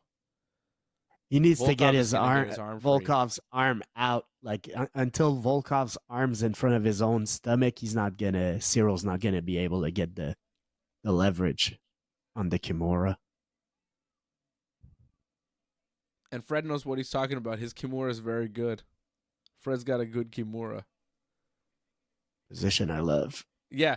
Where Cyril is right now, bottom half guard, is exactly where Fred hits a Kimura all the time. If you ever roll with the Fred and he comes close to a Kimura grip from bottom half, just get your arm out of there quickly. That's my strategy, Fred. I just get the hell out of there. It's danger. Tell you what, man, he's going to win the round, though, maybe right now. I don't know. It's a tough round to judge, but Volkov's not doing nothing, just defending the Kimura grip. if you're holding Kimura grip and eating little punches to your body, are you winning the round? I'm honestly asking. Like, I'm not sure. It's hard to judge. That's what I said. That's it. Like, 'Cause I Cyril think- seems to be I don't closer think to those a little finish. those little punches are not dangerous at that point, man. No. I think the Kimura is more dangerous, but he didn't lock it up. And in the end, Volkov did throw those I don't know. You know, it's tough to judge. You know, usually in MMA, the guy that's on top is going to be scoring the points. Right now, Volkov is on top, in top half, throwing baby punches at Cyril. Cyril's lost a Kimura grip and is just kind of sitting there eating nothing punches, but still. Did my feed just freeze out? Oh, yeah. Did yours too? Yeah. Uh-oh. That was the end of the fight, too. What happened? Where are we? Somebody help. I think we'll refresh our feed. I think our video froze out. We're back.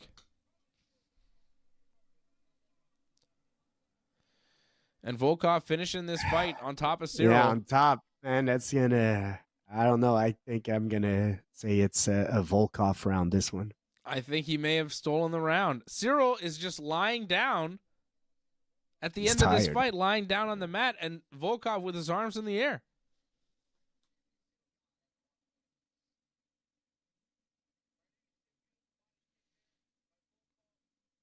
We may take a short commercial break after this decision, Fred, before the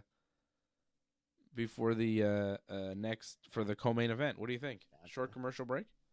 I just need like 4 or 5 minutes. Yeah, me too. I'll take the same. Text me when you're ready. We'll go back on together. Awaiting this decision here. Cyril Gaines and Alexander Volkov. I think Volkov may have stolen this one. I think Volkov won this fight 29-28. Maybe even 30-27, to be quite frank. Quite frankly. I know you were saying like Spivak, not Spivak, Pavlovich like got destroyed by Aspinall and wasn't the same. But I was impressed when Volkov beat Pavlovich, and I'm impressed by Volkov tonight. Like Volkov keeps evolving as a fighter, and he's a nice heavyweight in the division. Like he's got some talent. I don't know how far he'll get, but he brings some good fights. He's very talented. Also, he's tall and lanky, and like his striking. He's able to connect way earlier and often than his opponents. However, Let's see. he fought Tom Aspinall before and he got tapped. Gann has not fought Aspinall yet. It would have been a really fun fight, and it's probably not going to happen now. He would have been a great challenge for Aspinall. And now we're getting to the decision. It's unanimous. Oh, wait, no, it's split. Split? Whoa. Who the It's fuck gave split, 2 Fred. rounds? Oh, man. Yeah. What? Oh, Cyril my wins a God. split. No fucking Even him. way. You saw his face. Even him was like, what? I won? Surprised as That is hell. He can't bullshit. believe he won. That is bullshit. Oh. He's mad. Fucking. Cyril's Cyril's leaving gone. the He doesn't. octagon. He doesn't Cyril's want mad to. too. He's not even doing the interview. Cyril's leaving in disgust. He knows he didn't win this. He's limping. What's wrong with his leg? What happened? Oh, no. He's limping. Oh, no. He's leaving. His coach told him to come back to do the interview. Holy shit. Oh, what's he going to say? He just left. Volkov is pissed. Cyril looks confused.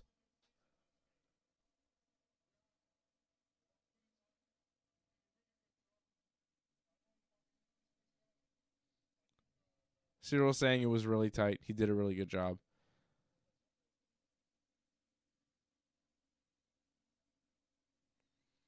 Wow. Bullshit.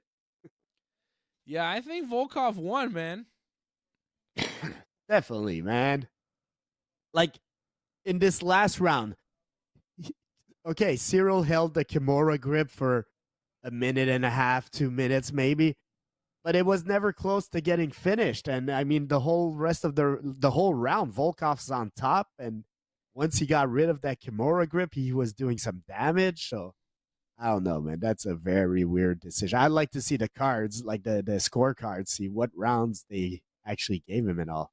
We'll get Oh, he them. broke his toe. He broke his toe, That's what yeah. he's saying. Yeah. Second round, I think. Cyril seems upset. He says he's upset with the fight and with the performance. And he's injured, too. Cyril's pissed. Cyril wins and he's pissed. Wow, he's surprised. I did not think he was going to win that fight. I don't think he did win that fight. I thought Volkov won 29-28. Split decision win for Cyril again. Shocker. I'm not All right, going to I'll say be a back robbery, in man, because 3 it was minutes. close. Huh? I'll be back in like 3-4 minutes. Okay, I'll be back too. Hold on a second. Watch this.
I guess we're back without Dave. Where you at, Dave? And we're back. Were you on and you didn't know you were on? At some point, I noticed. Dun, dun, dun, dun, dun. We're back. Short commercial break. And, wow. Johnny Longest says smoke break. Longest smoke Yeah. break ever. That was so quick. That's coming from somebody that doesn't smoke. Yeah, exactly. He has no idea. It's usually 45 minutes. You guys are lucky I'm back at all. Took 3 puffs and got back here. God damn. I'm still shocked Cyril Gann won that fight. Unbelievable. Shavkat is next, baby. Shavkat and Ian Machado Garry. Shavkat versus. So both these guys have beaten like pretty much the same guys in the UFC. An interesting matchup still. Like I know we all believe Shavkat's gonna win, but I'm not gonna count out Garry completely. No. He could surprise people. Yeah, he's tough. He's got good hands. He's durable. He's young. He's undefeated, which gives him a lot of confidence. Like, he's dangerous. You can't count him out. He's, he hasn't been solved yet, right? But just Shavkat seems so good, man. You're picking Shavkat. Yeah. That's what I'm saying. Would you pick him over Allen Bilal? Yeah, I think Shavkat will win because, but again, I'm not gonna underestimate Bilal and say it's like not even close. Bilal definitely has a shot. Bilal's wrestling. Bilal's a smart fighter. Like, it's something to deal with also. Like our buddy Allen is doubting Volkov has a brown belt because I go to Allen. Volkov got robbed and he goes, "Oh, he's dog shit, man." BJJ brown belt. Everybody's dog shit to Allen. Yeah. Allen doesn't think anybody's good except for Ilya Topuria. I don't know anybody he thinks is actually good other than Topuria. And Even then, Usyk. Topuria's like one fight away from not being good. Yeah, Usyk. He loves Usyk. It's like, chill, bro. He probably thinks Shavkat sucks, right? Ridiculous. Probably. Ridiculous. So here we go. Ian Machado Garry walking out. Where are we at here? Ooh. That's not it. There it is. Shavkat. Ian Machado Garry. This is the co-main event. This is what we came to see. This is kind of like the real main event. Somebody's gotta go. Mm-hmm. I love it. It doesn't really matter who wins, man, because either way, you get a very legit contender out of this fight. Shavkat or Ian Machado Garry, you get. What are they ranked right now in the division, both of these guys? Because I would think they're probably top 5 for sure, both. Shavkat definitely. Garry probably.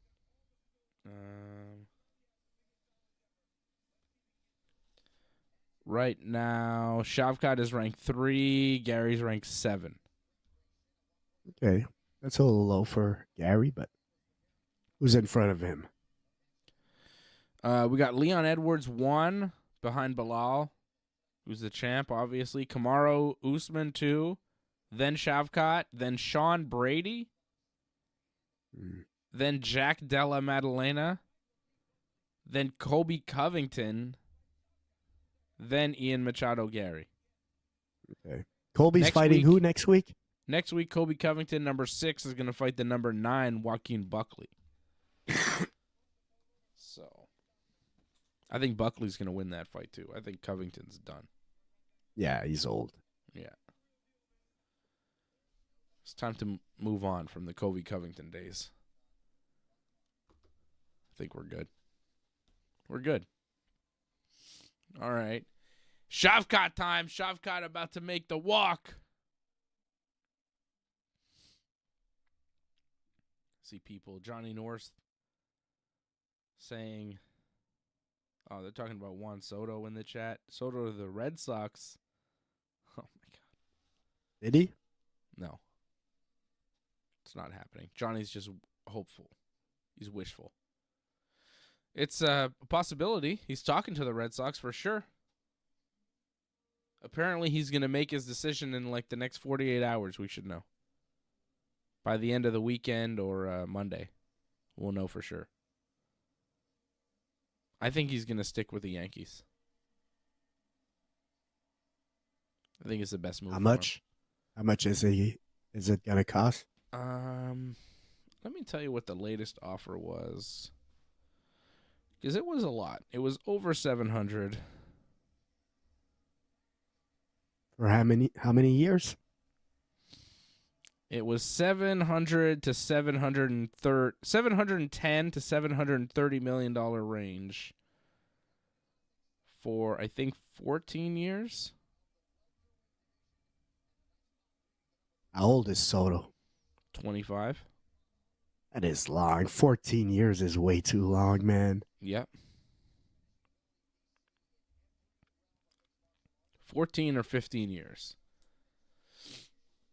With about a $43 million annual salary for 14 years. Baseball, I mean, it probably, honestly, Fred, like 14 years. Okay, the first 5 to 10 years, it's a fine deal. In 5 years, it's probably a bargain. Given how prices keep going up and up and up for players, in 5 years' time, when Soto is 29, you're probably looking at the $700 whatever million and going, wow, we got him for a steal. As good as he is, as young as he is, and as the prices keep going up, it's kind of like a deal getting him at this price at this point. Right? Like, the prices, it's not like salaries are going down for baseball players. Yeah, but it's more about the years. If he gets seriously injured in year 3 or 4, like, look at Albert Pujols when he went to Anaheim. Like, he had a good couple of seasons, decent season, but he never was what he was in St. Louis. And I don't know. I would be scared to give that for that long. Man. This is the market. You know what I mean? Like, this is I don't what have he's a problem. Gonna get. Give him the $50 million a year. That I don't have a problem. But man, if you're going over 10 years, it's starting to be a lot of years. Well, of course, but think about this. It's what he wants. So, like, if this is what he wants, teams are going to give it to him.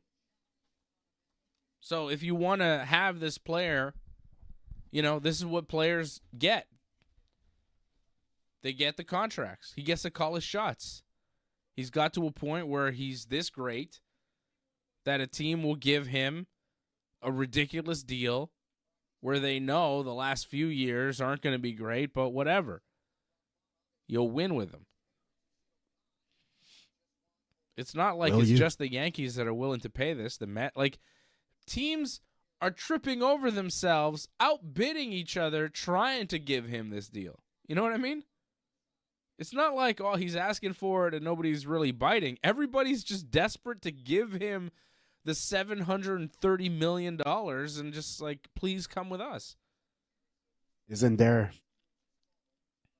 I mean, yeah, for now, the first couple of years, great.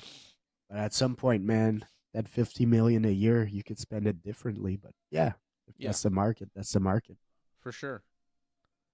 But I think in 10 years' time, when Juan Soto's 35, $50 million or $40 million, whatever it'll be for him per year, won't seem like that much. And honestly, it doesn't seem like that much now when you consider that Luis Severino, who is a very mid-range pitcher, just signed a 3-year deal with Oakland for $66 million. Right? Expos are never coming back. No. He signed a ridiculous deal with the Oakland A's. $67 million over 3 years. It's like a $22-something million salary per year. Juan Soto is more than twice the value of a Luis Severino to a baseball team. Right? Luis Severino sucks. The Yankees got rid of him. They didn't want him anymore. He was garbage. He had one kind of decent bounce back season with the Mets. Now all of a sudden, he's making $22 million a season, and you're telling me Juan Soto at $43 million a season is like too much? It's actually not enough. If I'm Juan Soto, I'm going, well, I'm 3 to 4 times the player at least that this guy is. I should be making $80 million, $100 million a year. Honestly, that's what I'd be looking for, like, for a team. I'd be like, give me $500 million for 3 years. You know? I don't know why these players want to get locked up for these giant contracts for a long period of time. I know they have opt-out deals where they can jump out of the deal, but, you know, I don't know. I would just get tons of money over a short time and then, you know, quit.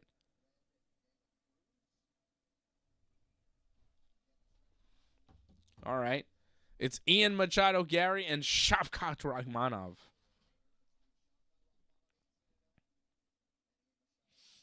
Here we go. And here we go. Damn. We're here.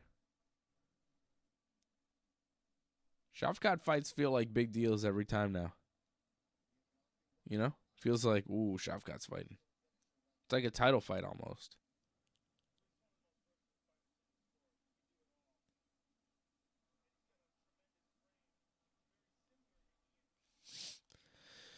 Circling each other so far. I don't think anybody threw anything. Okay. No, Couple of there's a jab punches. from Shavkat to both. Machado kind of fired back with one.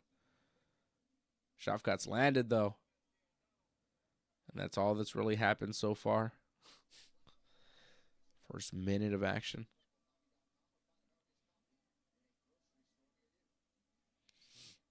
Shavkat now pushing Garry up against the cage, clinching him up.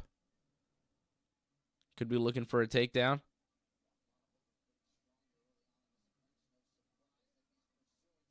He's got Garry pinned up against the fence.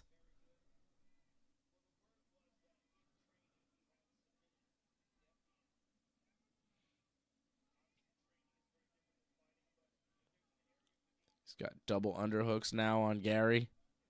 Pushing him Gary's up not against easy the to cage. take down, I feel. He has good takedown defense. Mhm. I'm not sure about his numbers, but when I remember him fighting, he's always been hard to take down. He's tall, lanky, and he has a good base, like to spread out when you try to take him down.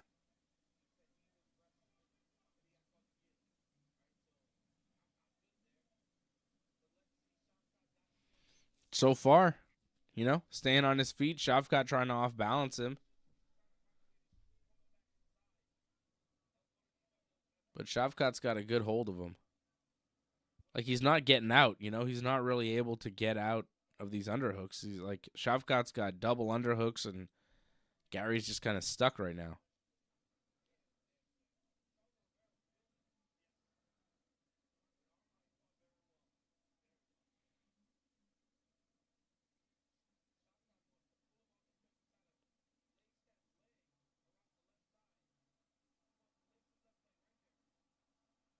Oh, Shavkat looking for that takedown, trying to just drag him down. Oh, almost tripped him. Oh, almost. Good takedown Wow. defense still. Good balance from Garry. That was really good balance from Garry to avoid getting And I'll tell taken you down what, there. like, Shavkat has great cardio, I'm sure. But this type of battle, I think, is harder on Shavkat than Garry. Like, Garry, right now, Shavkat is spending a lot of energy trying to to get the takedown. And if he doesn't get it, sometimes it will change a little bit how the fight goes after. I'm intrigued to see if he ends up getting the takedown and how much he'll try to go for a takedown after if he doesn't.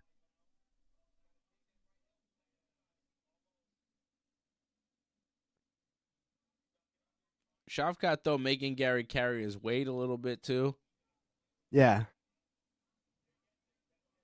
He's doing a good job of just kind of leaning on him. But you're right. You know, if the takedown doesn't come. Oh, and now Garry looking for a takedown of his own, and he almost got it. Shavkat had to get some real nice defense there. Garry getting the underhooks and looking for a similar trip takedown to what Shavkat was doing. Ooh. A little bit of gamesmanship in there with Ian Machado, Garry. Saying, you can't do it to me. I think I could do it to you. That was nice. Like, he came as close to Shavkat did, you know? Yeah, he almost finished it. Yeah. He almost finished that takedown. Yeah. But neither man really able to land the takedown. A lot of clinching against the fence. Shavkat now just pushing Garry up against the fence. A lot of pushing, a lot of clinching, a lot of trying to off balance. Not a lot of strikes thrown. Not a lot of, you know, concrete action. Oh, that was a good right hand from Shavkat, though. Just as I said that, it was like, boom, there's one. And now again, they clinch up against the fence. Garry's back is all red from the cage. He's been kind of getting pressed and grinded up against the cage as his back is red, but it's not going to finish a fight. Probably doesn't even notice.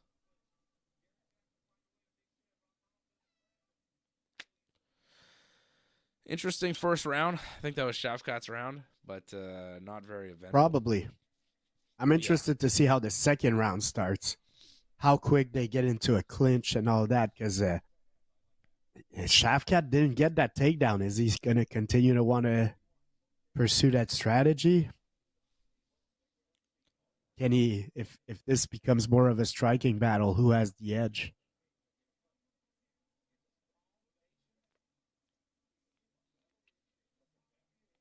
Yeah, I think it's interesting. I think Shavkat's going to keep doing this. I don't think there's a reason to stop doing what he's doing because it worked. And I think the more he does it, eventually he will grind him down and find that takedown. And then once he gets him down, he might be able to finish him. I think that's the mentality. That's got to be the game plan for Shavkat so far. I think he's going to clinch him up and look for the takedown throughout the fight. I think what we saw in the first is what the game plan is for the whole fight. We'll see. And here we go.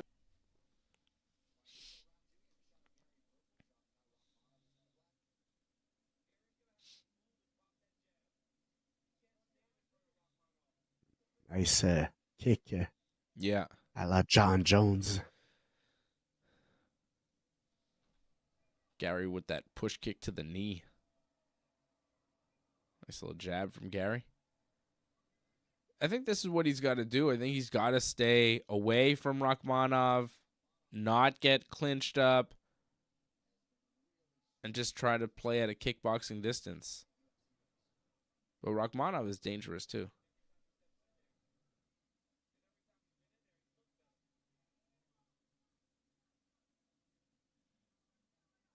Garry looks confident. I'm liking what I see right now. He doesn't want to get back into that clinch, so he's got to stay active and try to hurt Shavkat with these strikes to keep those distance. And he's doing that right now. Nice little jab. It's stopping Shavkat from cutting those distance. Yeah. And the leg kick too. Yeah. The leg kick's working well too. And you can see Shavkat reacting to it already. He's taken two of them to the knee. When Shavkat kind of takes a step forward, Garry throws that kick to the knee. I think Shavkat's knee might be a little bit bruised up. I don't know if he's hurt, but you see his lead knee, his left knee looks a little Could be. Red? Yeah. Those kick could fuck up a knee, I'm pretty sure. Yeah. So that was a smart move there from Garry. Oh, as Shavkat pops in the jab. This has been more of a kickboxing round, though. Shavkat not really able to close the distance and get into a clinching position. It just hasn't Telling you happened that yet. not getting the takedown could discourage a guy. Like to keep on that strategy shows a lot of mental fortitude, I would say. Like he's looking for his opportunity, but he's not as aggressive for the clinch as he was in the first round. Like I'm sure if he gets into a striking exchange close and he has a chance to clinch up, that's what you see. Like there you go. That's what he wants. Yeah. Yeah. And they clinch up there. Now They he's get on close. the cage, so let's Yeah, see let's if see. Machado can keep it that way. Yeah, Garry pushing Shavkat into the cage. Now here, if I'm Garry, I would separate. Yeah. Because this I is where agree. Shavkat wants to be, and Garry has been kind of winning the distance stand-up fight, Yeah. and now they're back in a clinch position, and Garry is And engaging now, with him. yeah. And now Shavkat reverses the position, pushes Garry into the fence, and now he's controlling the fight. And as he reversed, he tried to get away, Garry, but he couldn't. And just before that, he had both underhooks, and he had a chance to get away. When he had both underhooks, he could have got away from Shavkat, but Shavkat pummeled back in and won an underhook, and after that, Garry wasn't able. It's like he made the decision to get away too late. It was Yeah, just too exactly. late when he was like, oh, you know what? Let's not even do this. But it was too late because Shavkat already had him wrapped up. And now he's pushing him up against the cage. Yeah. And now he might lose the round because of that, man. I Yeah. don't know. It's going to be a tight round. Started well standing up, but right now it's back to Shavkat.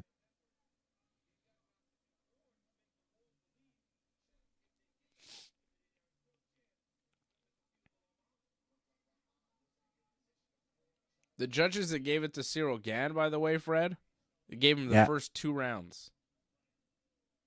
2 judges gave him the first 2. All 3 judges gave him the first round, and then 2 out of 3 gave him the second. And that was the fight. Surprise. That first round to me was more Volkov, but I'll Cyril have to had his moments, rewatch. too. It was, it was a closer round. Weren't we talking about pizza? All right, distance, man. Come on, Machado. You got to get a couple of strikes. And, oh, nice spinning by Shavkat. Yeah, that was a nice spinning back fist by Shavkat. Come on, Machado. You need some strikes in. I picked Shavkat, but right now I'm cheering. My parlay's out. Fuck it. I'm just cheering for anybody. Cheering for some weird shit to happen. Ooh, nice left hand by Shavkat. Like, Machado has grown on me. I've been having fun with his whole story and all, but as far as his fighting, man, I'm impressed, man. The guy's a good fighter, man. I He is won't good. dismiss him as a prospect, as somebody that has a future, because he does have a future, I believe. I was defending him through all that stuff, Fred, for the record. All that stuff, I was on his side. I was on him and his wife's side. I thought everybody was just jumping to conclusions and being way too mean and way too invasive in their private life. MMA people were making up all sorts of stories, and it was crazy. It was over the line. And he handled it pretty well, considering.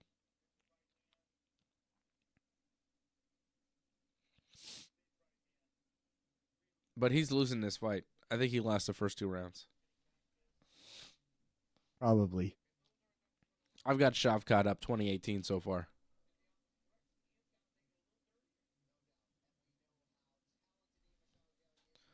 We'll see. Angelo Contagonis in the chat. Oh, they're not the Oakland A's anymore. They're just the A's, And here we go. right? Because they're in Sacramento. Angelo mentioning that in the chat. Sacramento. And then they're moving to somewhere else, right? Las Vegas. Vegas. When? I'm not sure. It's gonna I be think they got indoors, to right? build. It's like this, like they got a rendering of the stadium they want to build, and it is fucking nice. I think there is like a dome. I'm not 100% sure. Yeah, because Vegas in the summer is not really good for baseball. Too hot. Can't do it. I mean, it's like an open dome. Like Google it. Like Google Las Vegas baseball stadium. Like the rendering, and it has like a screen. It's weird, but it looks cool, man.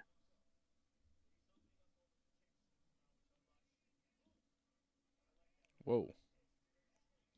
Yeah, it's like an open dome. There is like a roof, but it's not everywhere. Totally closed. Weird. Or maybe it closes up? Not 100% sure. Oh, sure it'll be nice. Oh, Machado with a couple of nice strikes here. I mean, they're both landing so far. Shavkat landed a jab. Machado fired back with a left hook. The striking exchanges have been pretty tight. If he could stay away from the clinch, I feel he could win some rounds on these striking. Because his striking, I feel, has been just as good as Shavkat.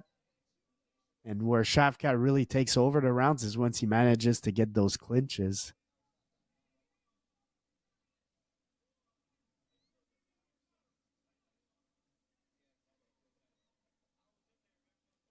There's a clinch again here. You see, he should look to get away if possible. That's it. Garry just kind of stays with him on the fence. And you see he got holds reversed him, now. And then he gets reversed.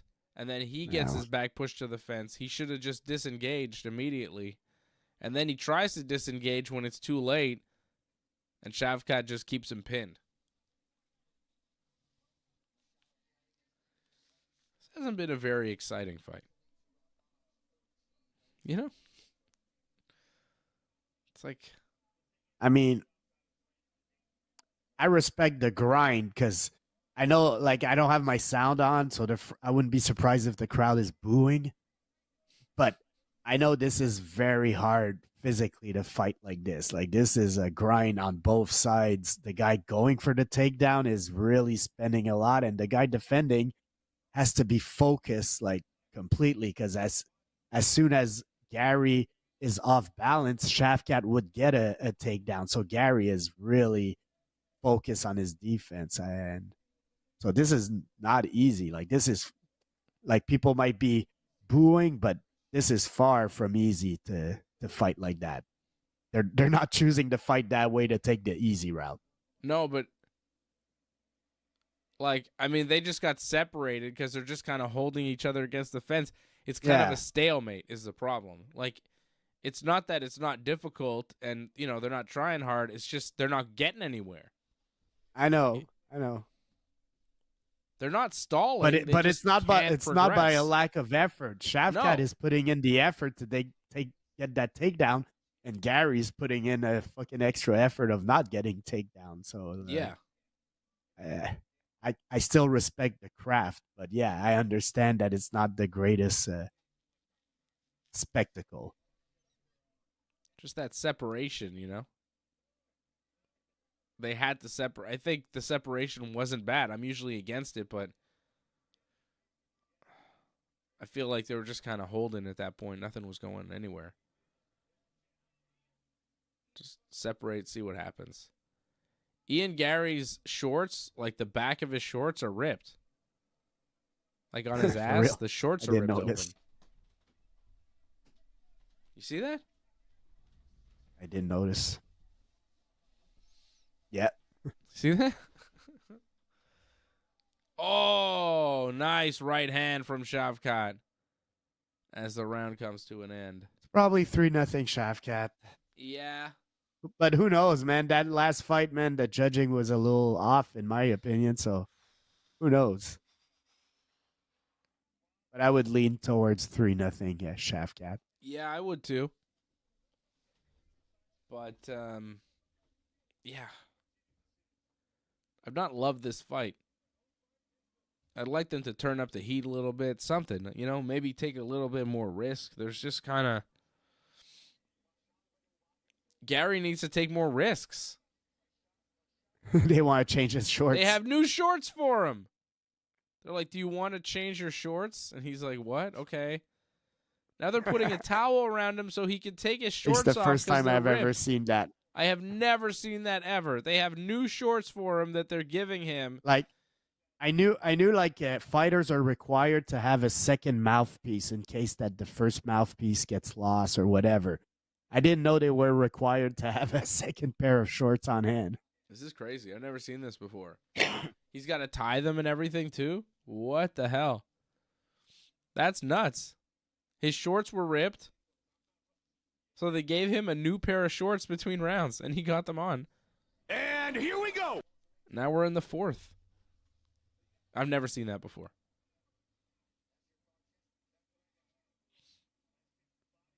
Let alone in a big fight like this. Like, that's crazy. And they're different shorts, too. It's not even the same pair of shorts. Just like a different pair of blue shorts.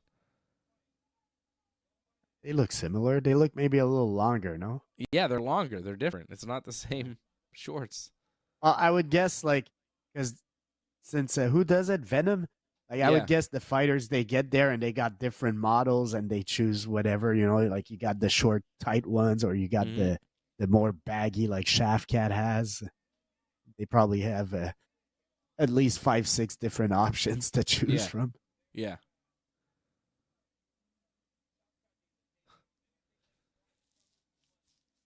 Doesn't seem like the gear's that great, though. Like, this is the first time he wore those shorts. You know what I mean? I mean, it could happen. It could happen, man. It's the first time it's happened to my knowledge. So Yeah, but should it happen, though? Should it ever happen? If you're making No. good gear, it should be able to withstand one MMA fight at least without ripping. You know what I mean? It should not be ripping. But with that said, I'm sure they'll analyze what happened and try to make it better, man. That's how it works, man.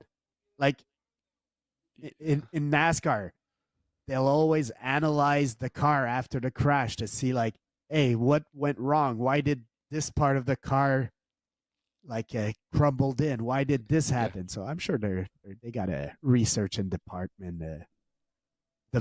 research and development team going on it.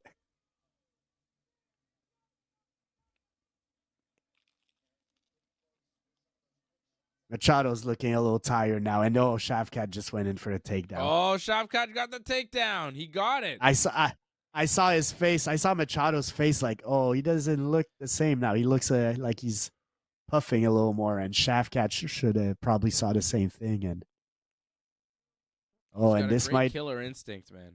Like, he sees it. He sees the weakness and he attacks. He's like a shark. And now Shavkat in the close guard of Ian Machado landing hammer fists.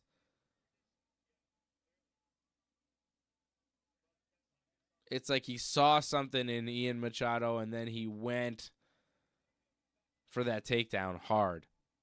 He shot at those legs. It was a power double. Went in hard. Oh, big hammer fist now from Shavkat. Oh, and he gets to Garry's back, passes the guard. but But he no, slides he off went. the back. Oh, He got too excited, slid off the back, but now he's working for a single leg. Oh, Ian Machado, Garry's got a choke. no. Oh, Shavkat slipped out. Holy shit. Now Shavkat on the back of Garry. Whoa, that choke Good little looks... exchange here. The choke looked dangerous for a second there. Shavkat slipped out real nicely. It's like he made his head disappear to get out of the arms. That was nuts. Now Machado, Garry's got one knee down.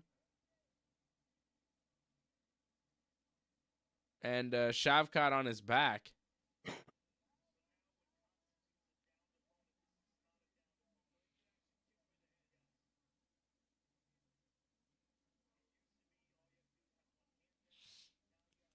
Shavkat now on the back of Garry. Garry back to his feet, but Shavkat behind him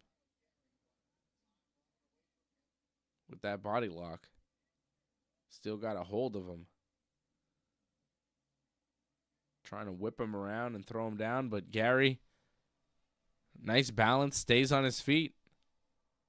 Oh, Garry goes for a spinning back fist.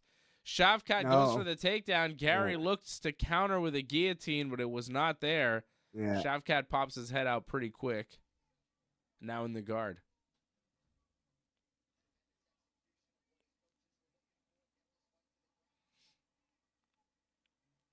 See, it's kind of what I was saying, like, after the first round, Fred. Like, I think Shavkat is just going to keep going for the takedown, and eventually it'll just come. Yeah, but he did in round 2 and 3. He didn't go as much for the takedown. He took his time to analyze when going for the takedown. Where the whole first round was him clinching, pushing. But yeah, he went back to his strategy. Like I was saying, also, as soon as he has an opportunity, he'll go for it. But he wasn't like So I'm saying pushing. Like, but now he sees it's been the strategy all fight. Just kind of clinch him up when you get close and try to take him down, push him against the fence. Yeah, but the first round he really went for the clinch right away, like pushing towards him and forward. And the second round he was a little more tentative. But now he sees his prey is very tired, and this is the time for him to go for it. That was very much a Shavkat round. I have Shavkat winning all 4 rounds so far. Yeah. Kyle Fletcher pinned Okada in AEW tonight. That's ridiculous. They're over pushing Kyle Fletcher. It's outrageous. I'm offended, Fred. You should be too. He pinned Okada. Kyle Fletcher pinned Okada. Why? What are we doing? What is Tony Khan thinking? AEW is such a shit show right now. And here we go. All right, round 5. I figured this would go the distance.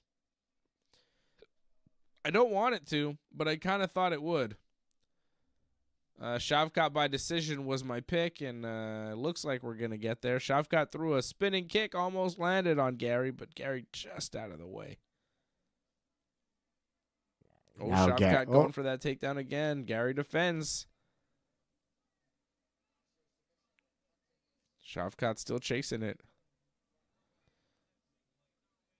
Oh, Garry reverses, gets to the back of Shavkat. Oh, my goodness. That would be something. Oh, my goodness. And look, Shavkat's both hands are not really on the choking hand. I don't know. I don't have a great angle, but. Whoa. Garry's got a body triangle now. He's on Shavkat's back. He's closed up the body triangle. Shavkat's defending the choke now.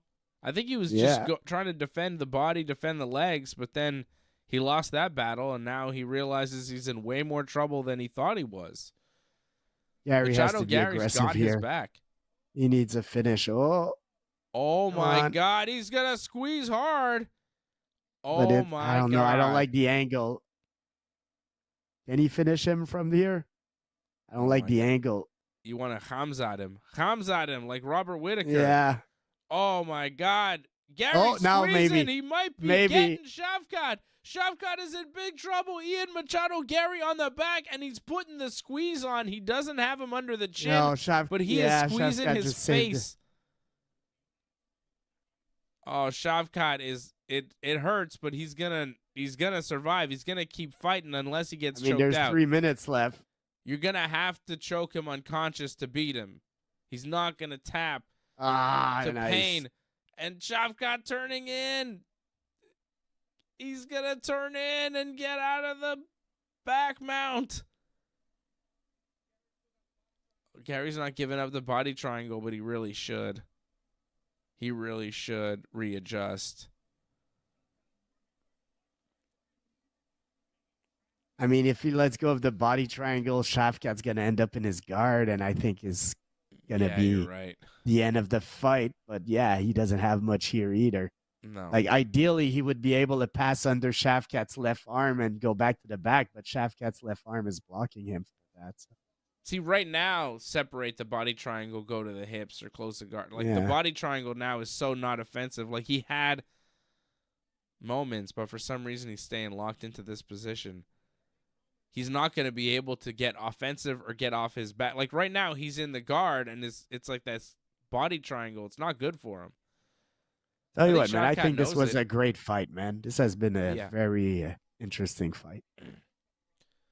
Interesting fight. I don't know. There's been kind of boring moments, though, no? I don't know. I liked it, man. Like I say, both guys have been active. I don't think anybody at any point was being inactive.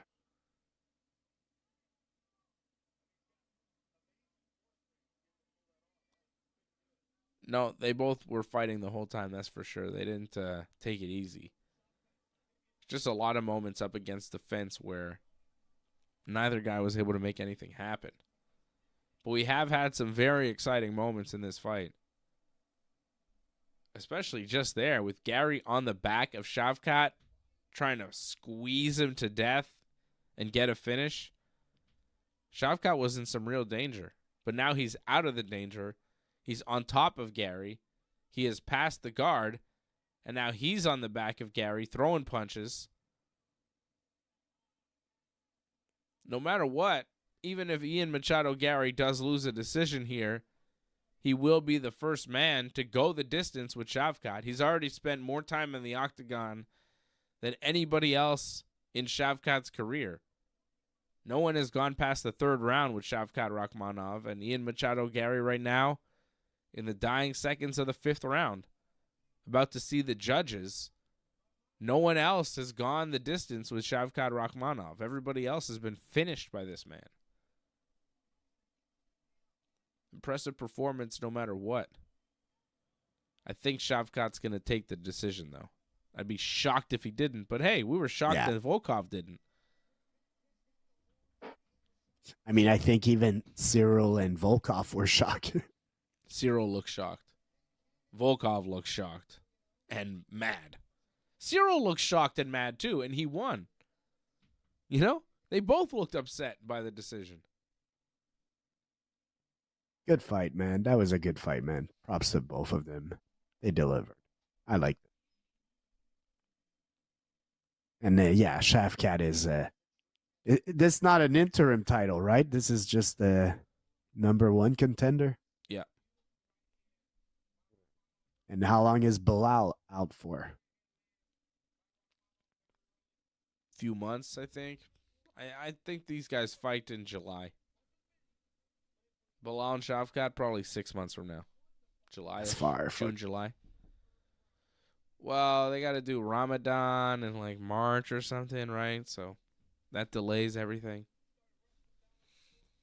When is Ramadan?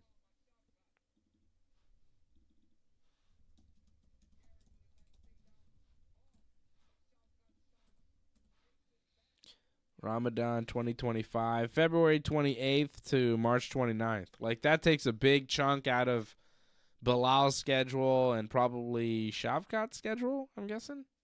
Is he Not sure. Muslim as well? I'm not even sure. I know Bilal Muhammad, though, for sure would take time off for that, and he's injured, so he's not going to be back for a while. I think Bilal Muhammad probably defends his title in June or July against Shavkat. If Shavkat won. Right? We got to go to the decision and see. All right, scorecard time. Let's see what Bruce Buffer says.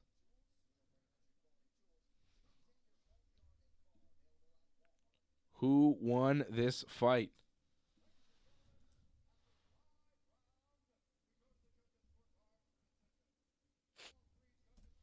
Oh, it's unanimous. That's good.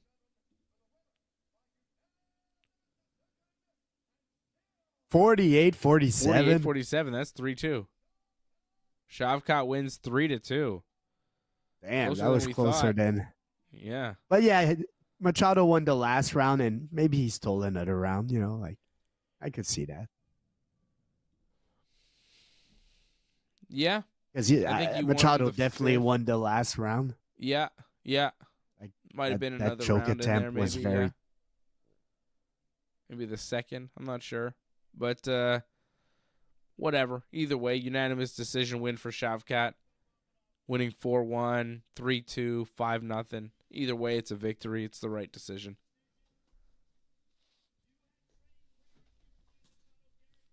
Good fight. Remember when GSP had like this super long streak of not even losing a round? That was impressive.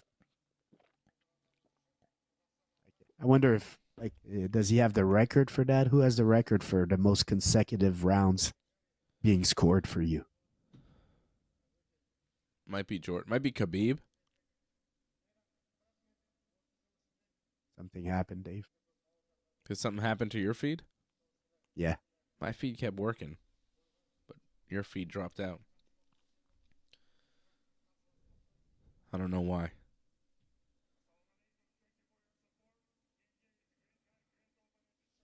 I could send you the alternate link.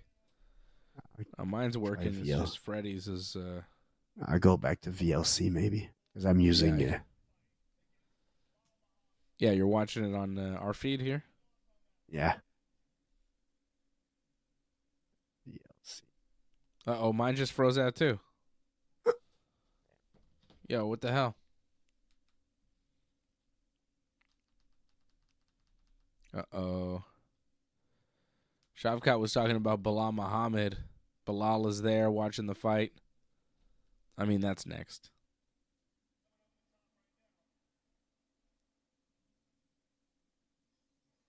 What's happening? Moment. Oh, Bilal was trying to come into the cage, but security stopped him.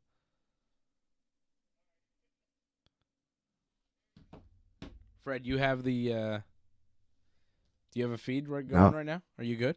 No? Send me the alternate. Oh, okay, I'll send you the alternate. Hang on. Oh, there's Bilal in the cage.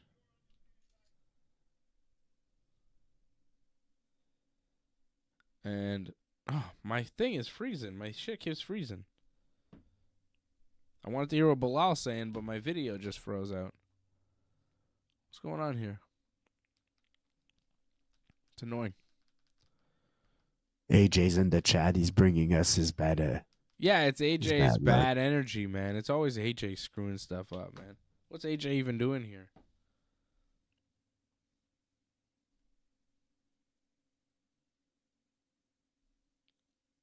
Well, that's okay. That was the real main event. We don't have to be on for the main event, Fred. Let's just skip it. You know? Let's like not watch it, and it's cool. It's cool. It's like almost 1 a.m. It's ridiculous.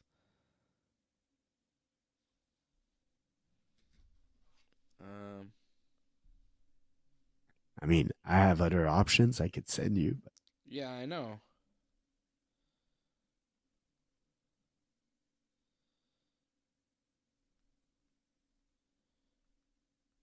Cool. Well, that was a big win for Shavkat Rakhmonov. He will fight Bilal Muhammad for the title next. And I mean, most people would be picking Shavkat. I think Shavkat's going to come in as a favorite in that fight, right? yeah, I would think so.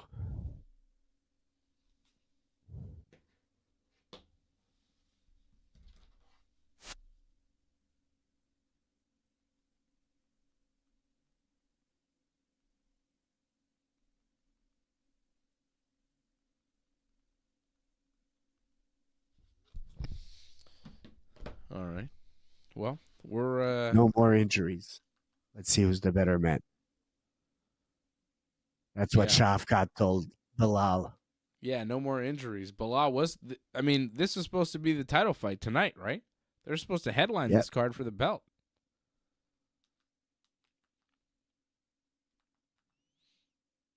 Cool. Well, I have no idea what's going on in the actual thing. You need me to send you something, or I don't know.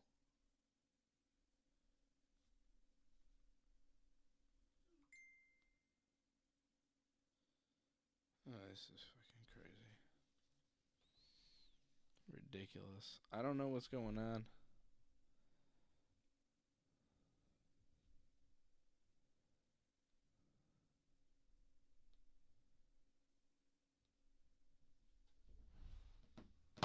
right. Well, we're going to get to the main event at some point here. The main event for the UFC flyweight title, Asakura versus Pantoja. Let's see a Kai Asakura knockout, Fred. Let's see it. What's he here for? Is he here to,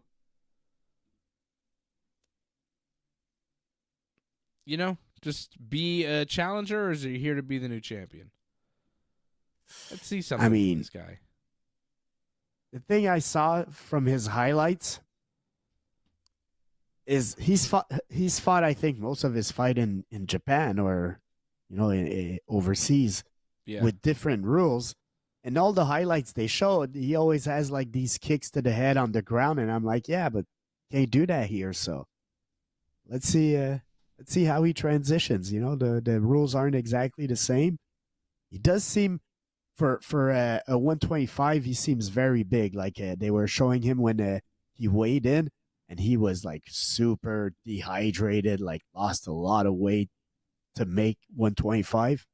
So I kind of intrigued to see like maybe he's a big, strong guy that's going to give Pantoja some issues.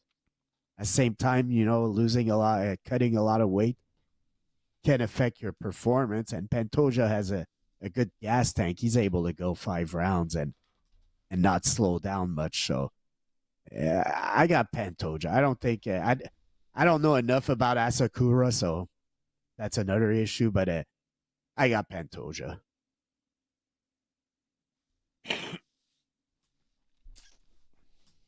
I mean, he's the favorite. He's supposed to win. I just don't know, man. I'm not totally sold on Pantoja. I haven't been overly impressed with what I've seen from Pantoja.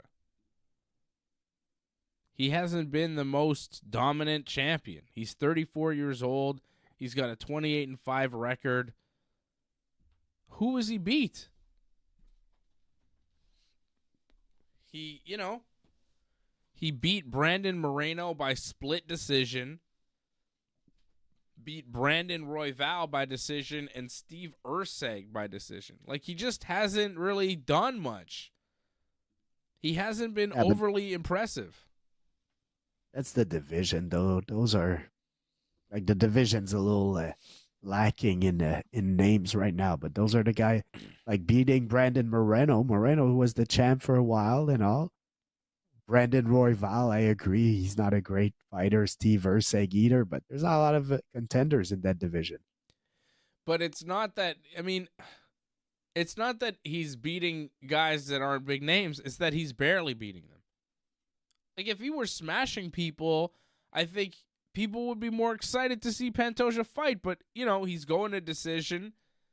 The biggest name that he fought, Brandon Moreno, he barely beat Brandon Moreno. A split decision. It was very close. I just feel like Pantoja hasn't shown us enough. We haven't seen enough of him to go, wow, he's really impressive. That's amazing. Like, he's good and all, but it's like, well, he's not really finishing guys impressively as champion.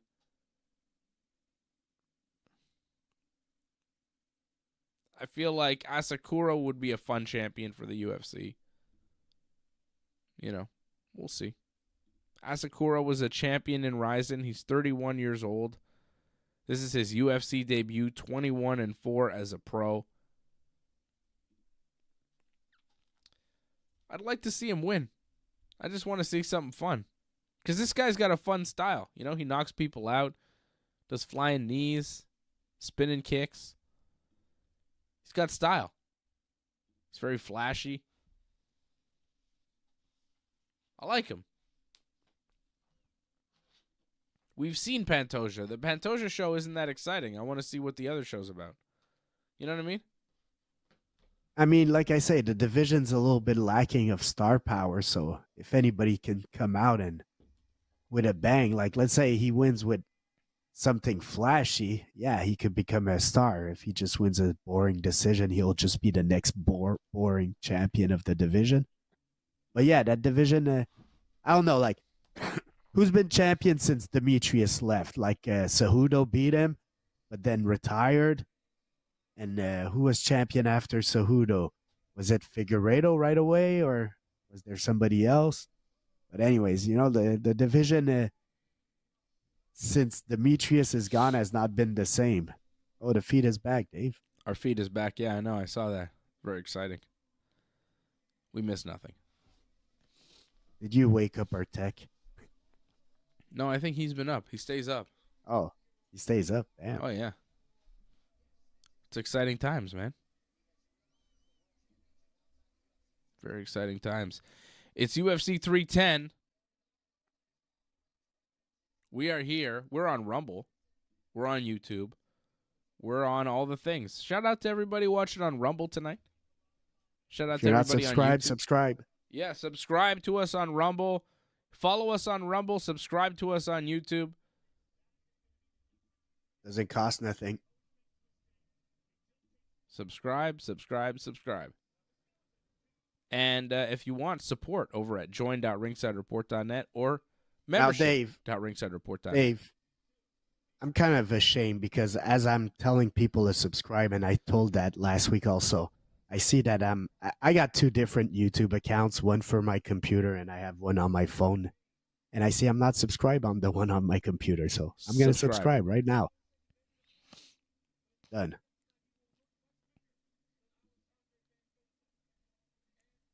And is that you positively focused?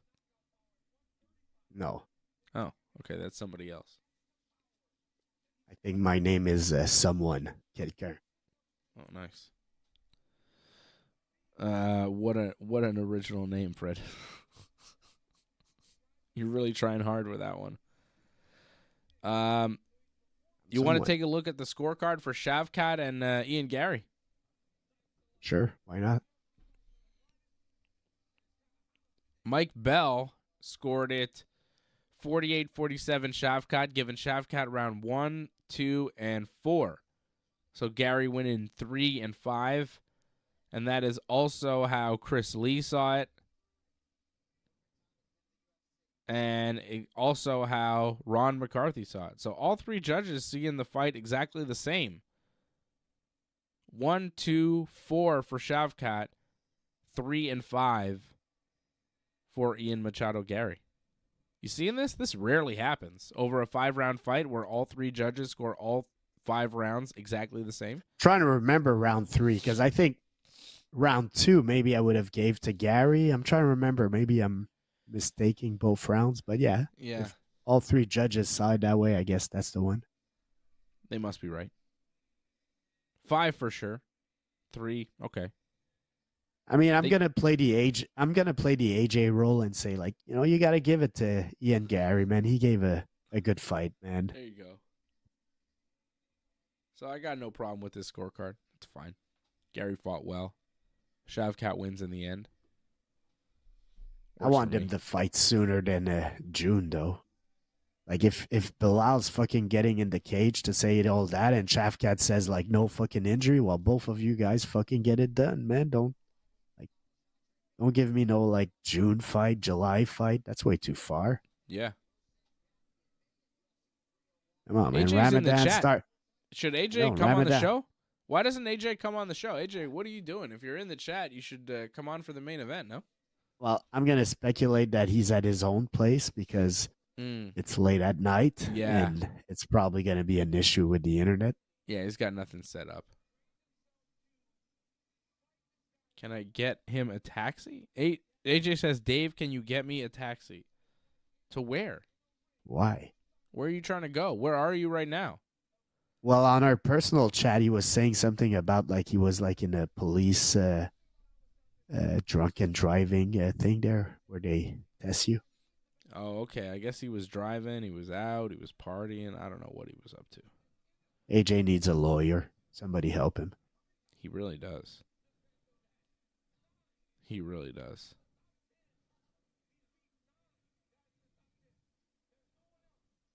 Yo, what the hell? There's never been a Japanese champion in the UFC before? I guess not. Merab Dvalishvili started fighting a fan. Oh, for real? Yes. After Aljamain lost, Merab was like fighting a fan. Is there videos? Wait, was that Merab? Yeah, there's a video. I'm trying to figure out who was who. Merab. How do you spell Davish? Oh, I think he's fighting like a Dagestan guy. Hold on a second. Oh my Send it to me. God. I'm going to show it. Can you see it when I show it? Oh, wait. I got to go back to the screen. Go. I don't see nothing right now. This is... Hold on. I'm about to show it. Here we go. So I think the guy here, this is Merab. That's Merab. And there's another guy fighting this guy in the crowd. Merab was like over here. He gets pulled away, but I think he was fighting somebody before that. And now this guy in the crowd was fighting somebody.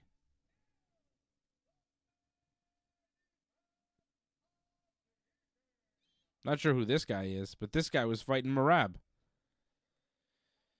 And now he's, I guess, getting escorted out. Going to talk to cops. I don't know what happened there. But there's Merab getting into it. How about that? Crazy. It's just chaos, man. UFC fighters are just pure chaos these days. So much fighting. Yeah. So much fighting outside of the cage. It's wild.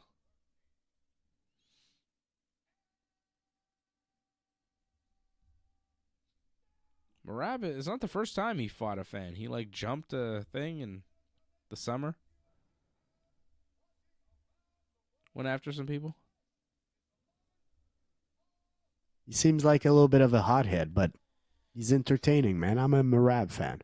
Yeah, as Merab. long as he's fighting, that person he's fighting, I hope is another fighter. Like if he's just fighting random people in the crowd, that's not good. Merab. It might be. If they just yell at him and talk shit, I think he will go after them. Which is not great. Shouldn't do that.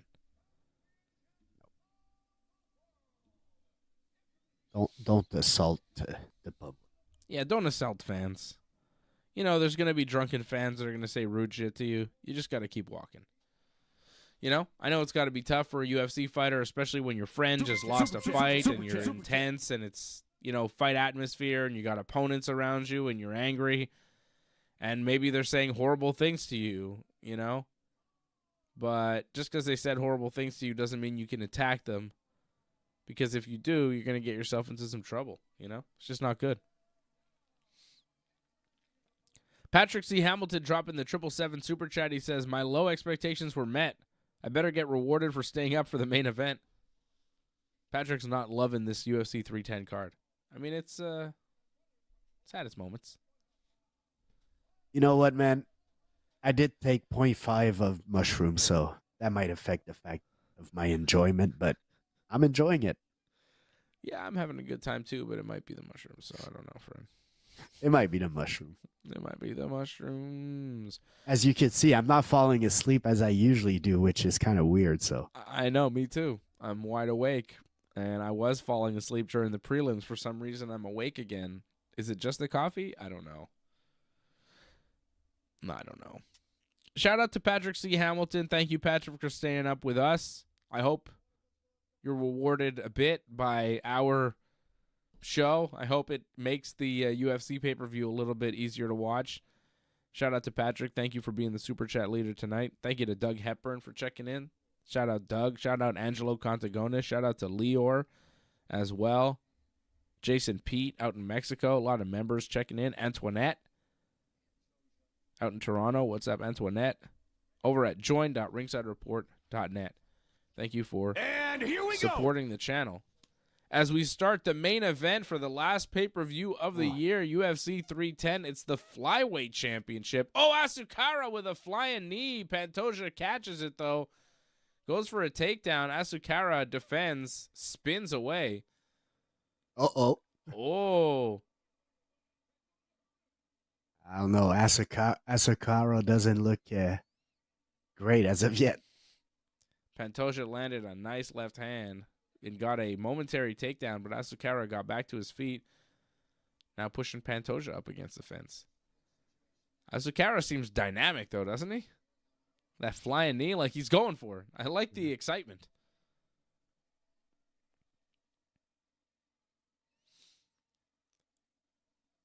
Asakura now pushing Pantoja up into the fence. Oh, and tried to disengage, but Pantoja just kind of followed him and pushed him down to the mat, and now in the guard of Asakura. What the hell was that? What happened there? I'm not sure. I'm not sure why Pantoja is just staying there also. That was not quite a takedown. It's like Asakura kind of tripped over himself, and Pantoja just followed him. Why isn't like Pantoja trying to posture or anything? Like, doesn't seem like Asakura has that much of a grip on him. No. He has an overhook, but yeah. All right. Oh. And Asakura getting back to his feet. Pops back up. Oh, nice little Superman punch. Yeah, you don't see Superman punches very often anymore. Used to see them all the time. Yeah, where are you at, GSP? There you go. Oh, GSP, nice low he kick likes there. GSP, he likes to jump in cold water recently. That's what I've been seeing from him on his videos. I think he had surgery. I saw him with like a thing in a hospital. Okay. On his shoulder. Because he posted a couple of weeks ago where he just like went into the cold water. I'm not sure where. He's like, this is my ice bath. Pantoja landed a nice left and right hook combo. Ooh, jumping knee there from Asakura. Asakura's eating some shots, but he's moving well. He's throwing a lot. Pantoja's landing some heavy shots, so that was a good left hand. I like the style of Asakura. I mean, he's tall. I'd like to see a little more striking from him. He likes to jump in and strike, it seems. He's not trying to establish a jab or anything. He likes to come in explosive. Oh. Ooh, nice punch there from Pantoja. Oh, nice high kick. Yeah. Asakura's got power. He's got explosions. But Pantoja seems just a little bit more sound technically.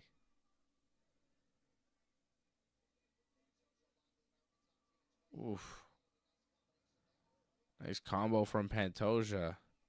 And they sprawl out, and Pantoja lands a knee to the face. Pantoja's slick.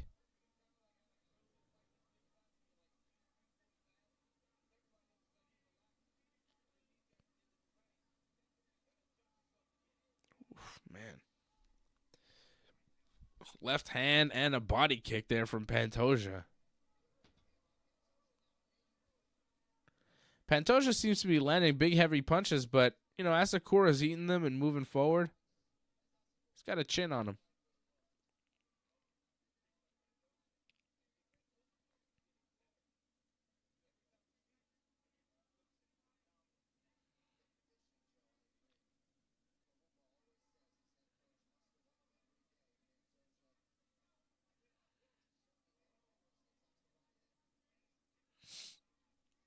Pantoja. Whoa, that was a weird move there from Asakura. Do you see that? He jumped with like a jumping knee and then didn't land the knee but threw a punch in the air.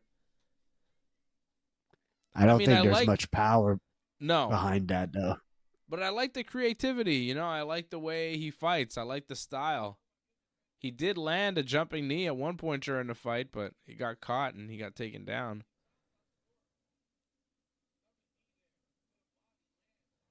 I'm going to give round 1 to Pantoja still. Yeah, I think so. Pantoja landed some really clean shots. Asakura landed a few knees, but I think Pantoja landed more punches. Fun fight so far. Let's see a finish. We don't need to see 2 5-round fights go the distance, right? Come on.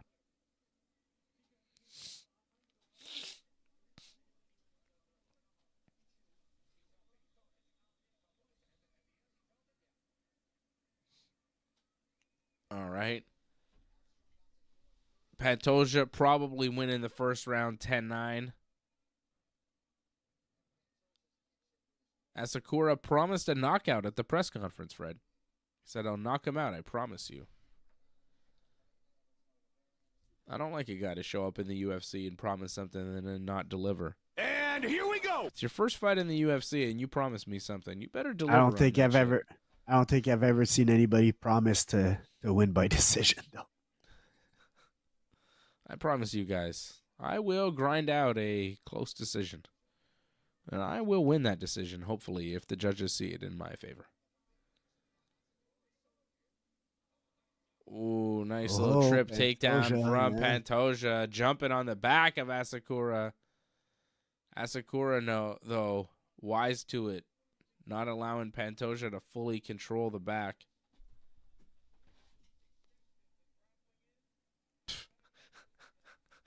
Weird look on his face.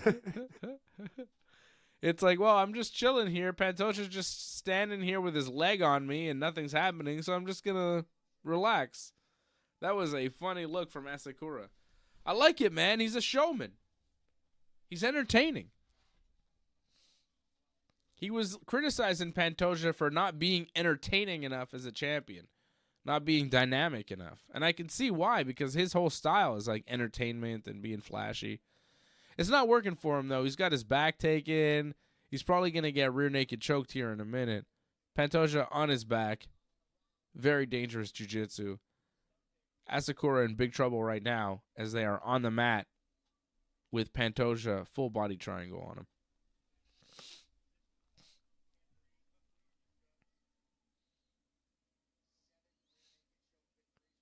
It's a tight body triangle, too, that he's got going. Ooh, looking for the squeeze. This could be it. Oh, man. Pressing the spine. Asakura is in big trouble. Yeah, this is going to be a wrap here. He's going to go out. He's going to go out, I think. He's not going to tap. Oh, he's not tapping. He's out. Oh, he's unconscious. He's unconscious right now. He went out, choked him out with a rear naked choke. Alexandre Pantoja, and still UFC flyweight champion. Wow. Good job. Tapped him. Second round. Didn't tap him. Choked him out. Technical submission.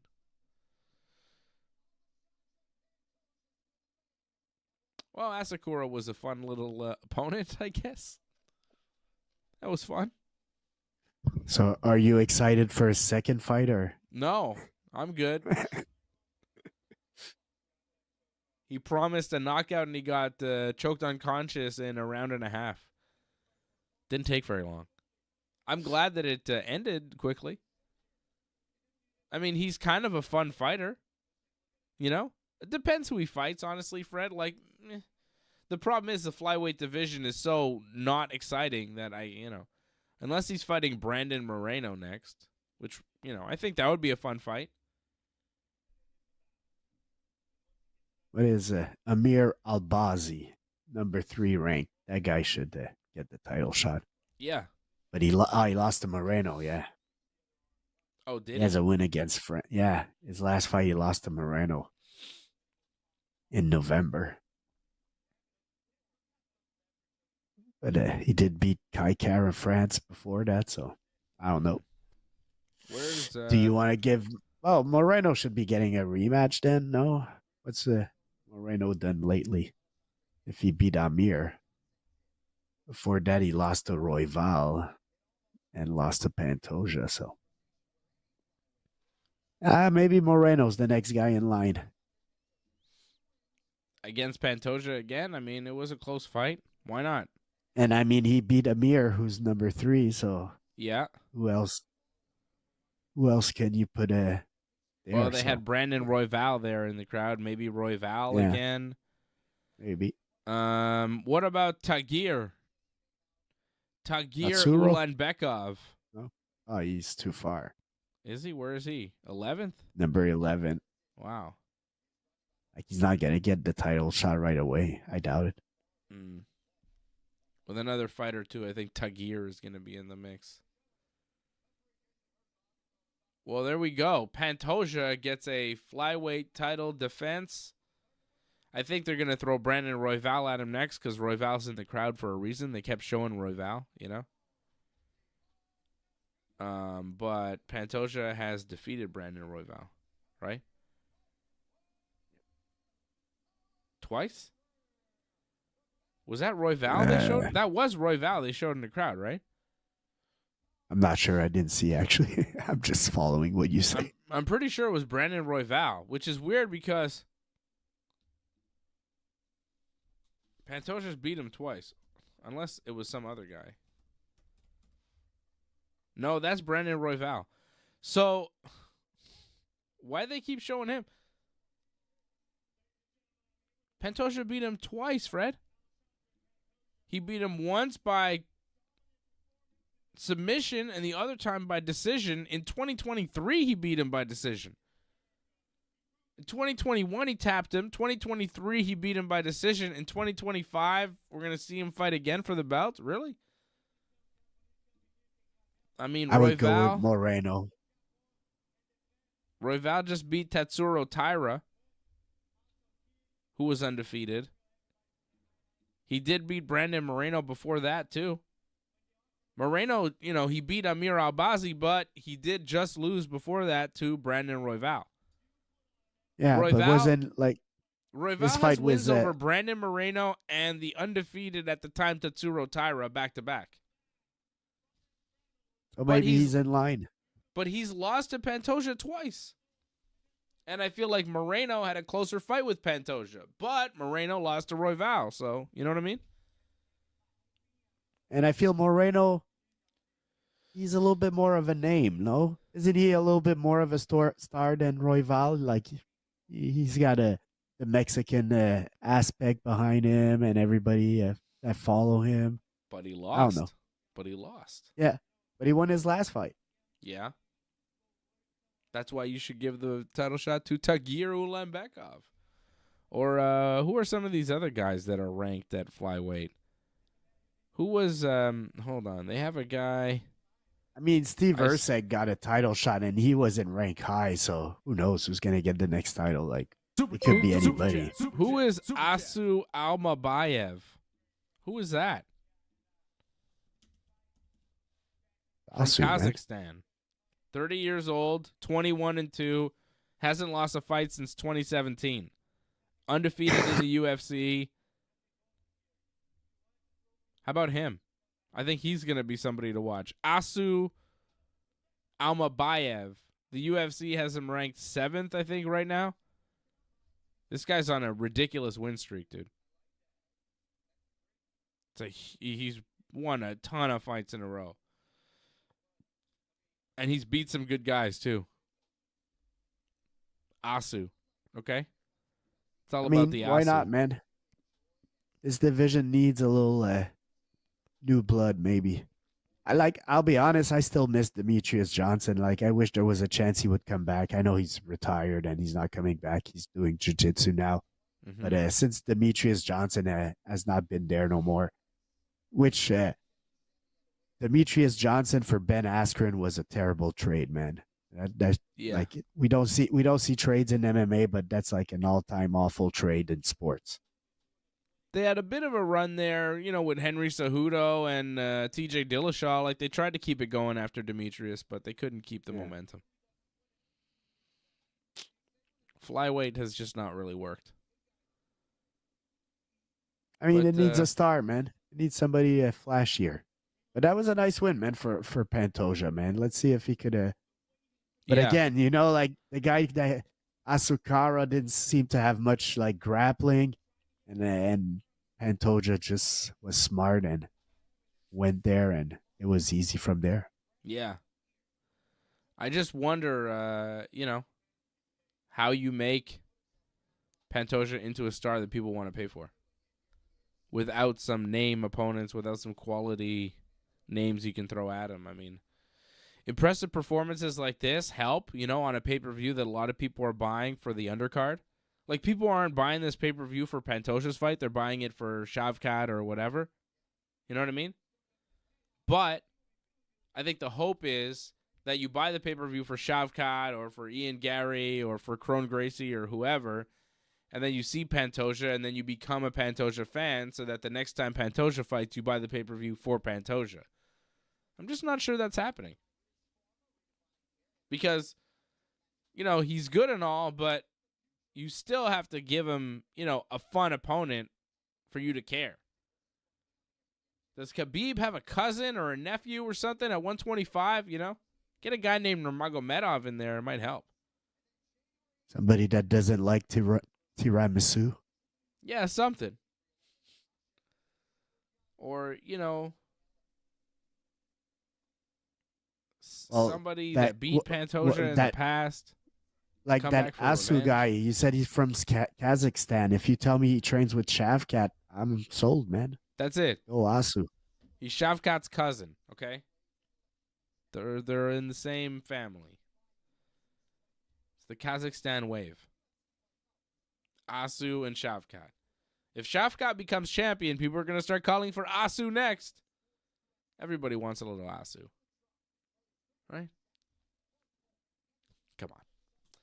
All right, well, we did it. Thank you, everybody, for watching. Thank you, everybody, for supporting. Doug Hepburn dropping the super chat, new super chat leader of the night. Thank you, Doug. He says, thanks, boys. You two, Johnny and AJ, Doug, Nick, and Brennan from Kingston. Thank you, Doug, Nick, and Brennan out in Kingston, Ontario, supporting the show. UFC 311 will be our next pay-per-view. And that'll be January 18th. Islam Makhachev versus Arman Sarukian. Merab Dvalishvili versus Umar Nurmagomedov. Benil Dariush against Renato Moicano. Jamal Hill against Yuri Prohaska. And Kevin Holland against Rainier de Reeder. Cool. That'll be a good pay-per-view. I'm looking forward to that. That's going to be nasty. So that is coming up on January 18th. And that's when we'll do our next pay-per-view watch-along. Freddie, AJ, and I will be back Thursday night at 8 p.m. for Ringside Report MMA. We'll start recapping the year.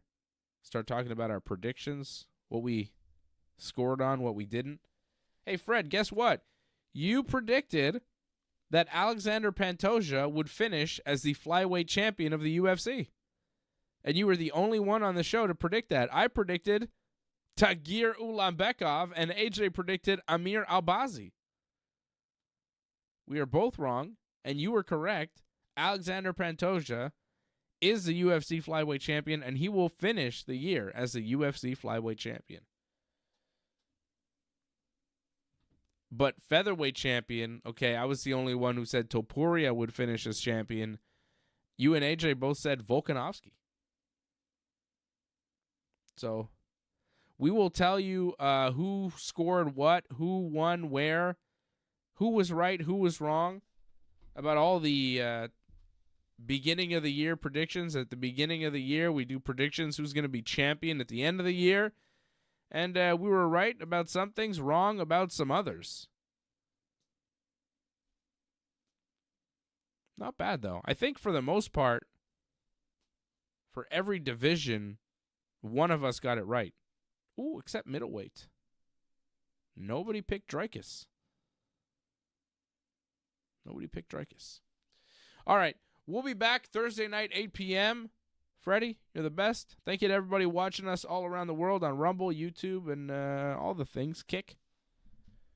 Thank you to all the supporters over at join.ringsidereport.net and membership.ringsidereport.net. Thank you, Doug, Super Chat Leader of the Night. Thank you to Patrick as well out in Regina, Saskatchewan. Appreciate you guys. Hope you enjoyed the show. Thank you, Angelo, Antoinette, Leor, Jason, and all the members supporting the Ringside Report Network. This has been the UFC 310 Watch-Along. Thanks for sticking with us to the end. We would really appreciate it if you could help us spread the word. Please share this episode on whichever social media platform you use. Add a comment below and consider reviewing us on Apple Podcasts. We are an audience-supported network, so consider becoming a recurring supporter at membership.ringsidereport.net. Check out our website at ringsidereport.net. Hope to see you again.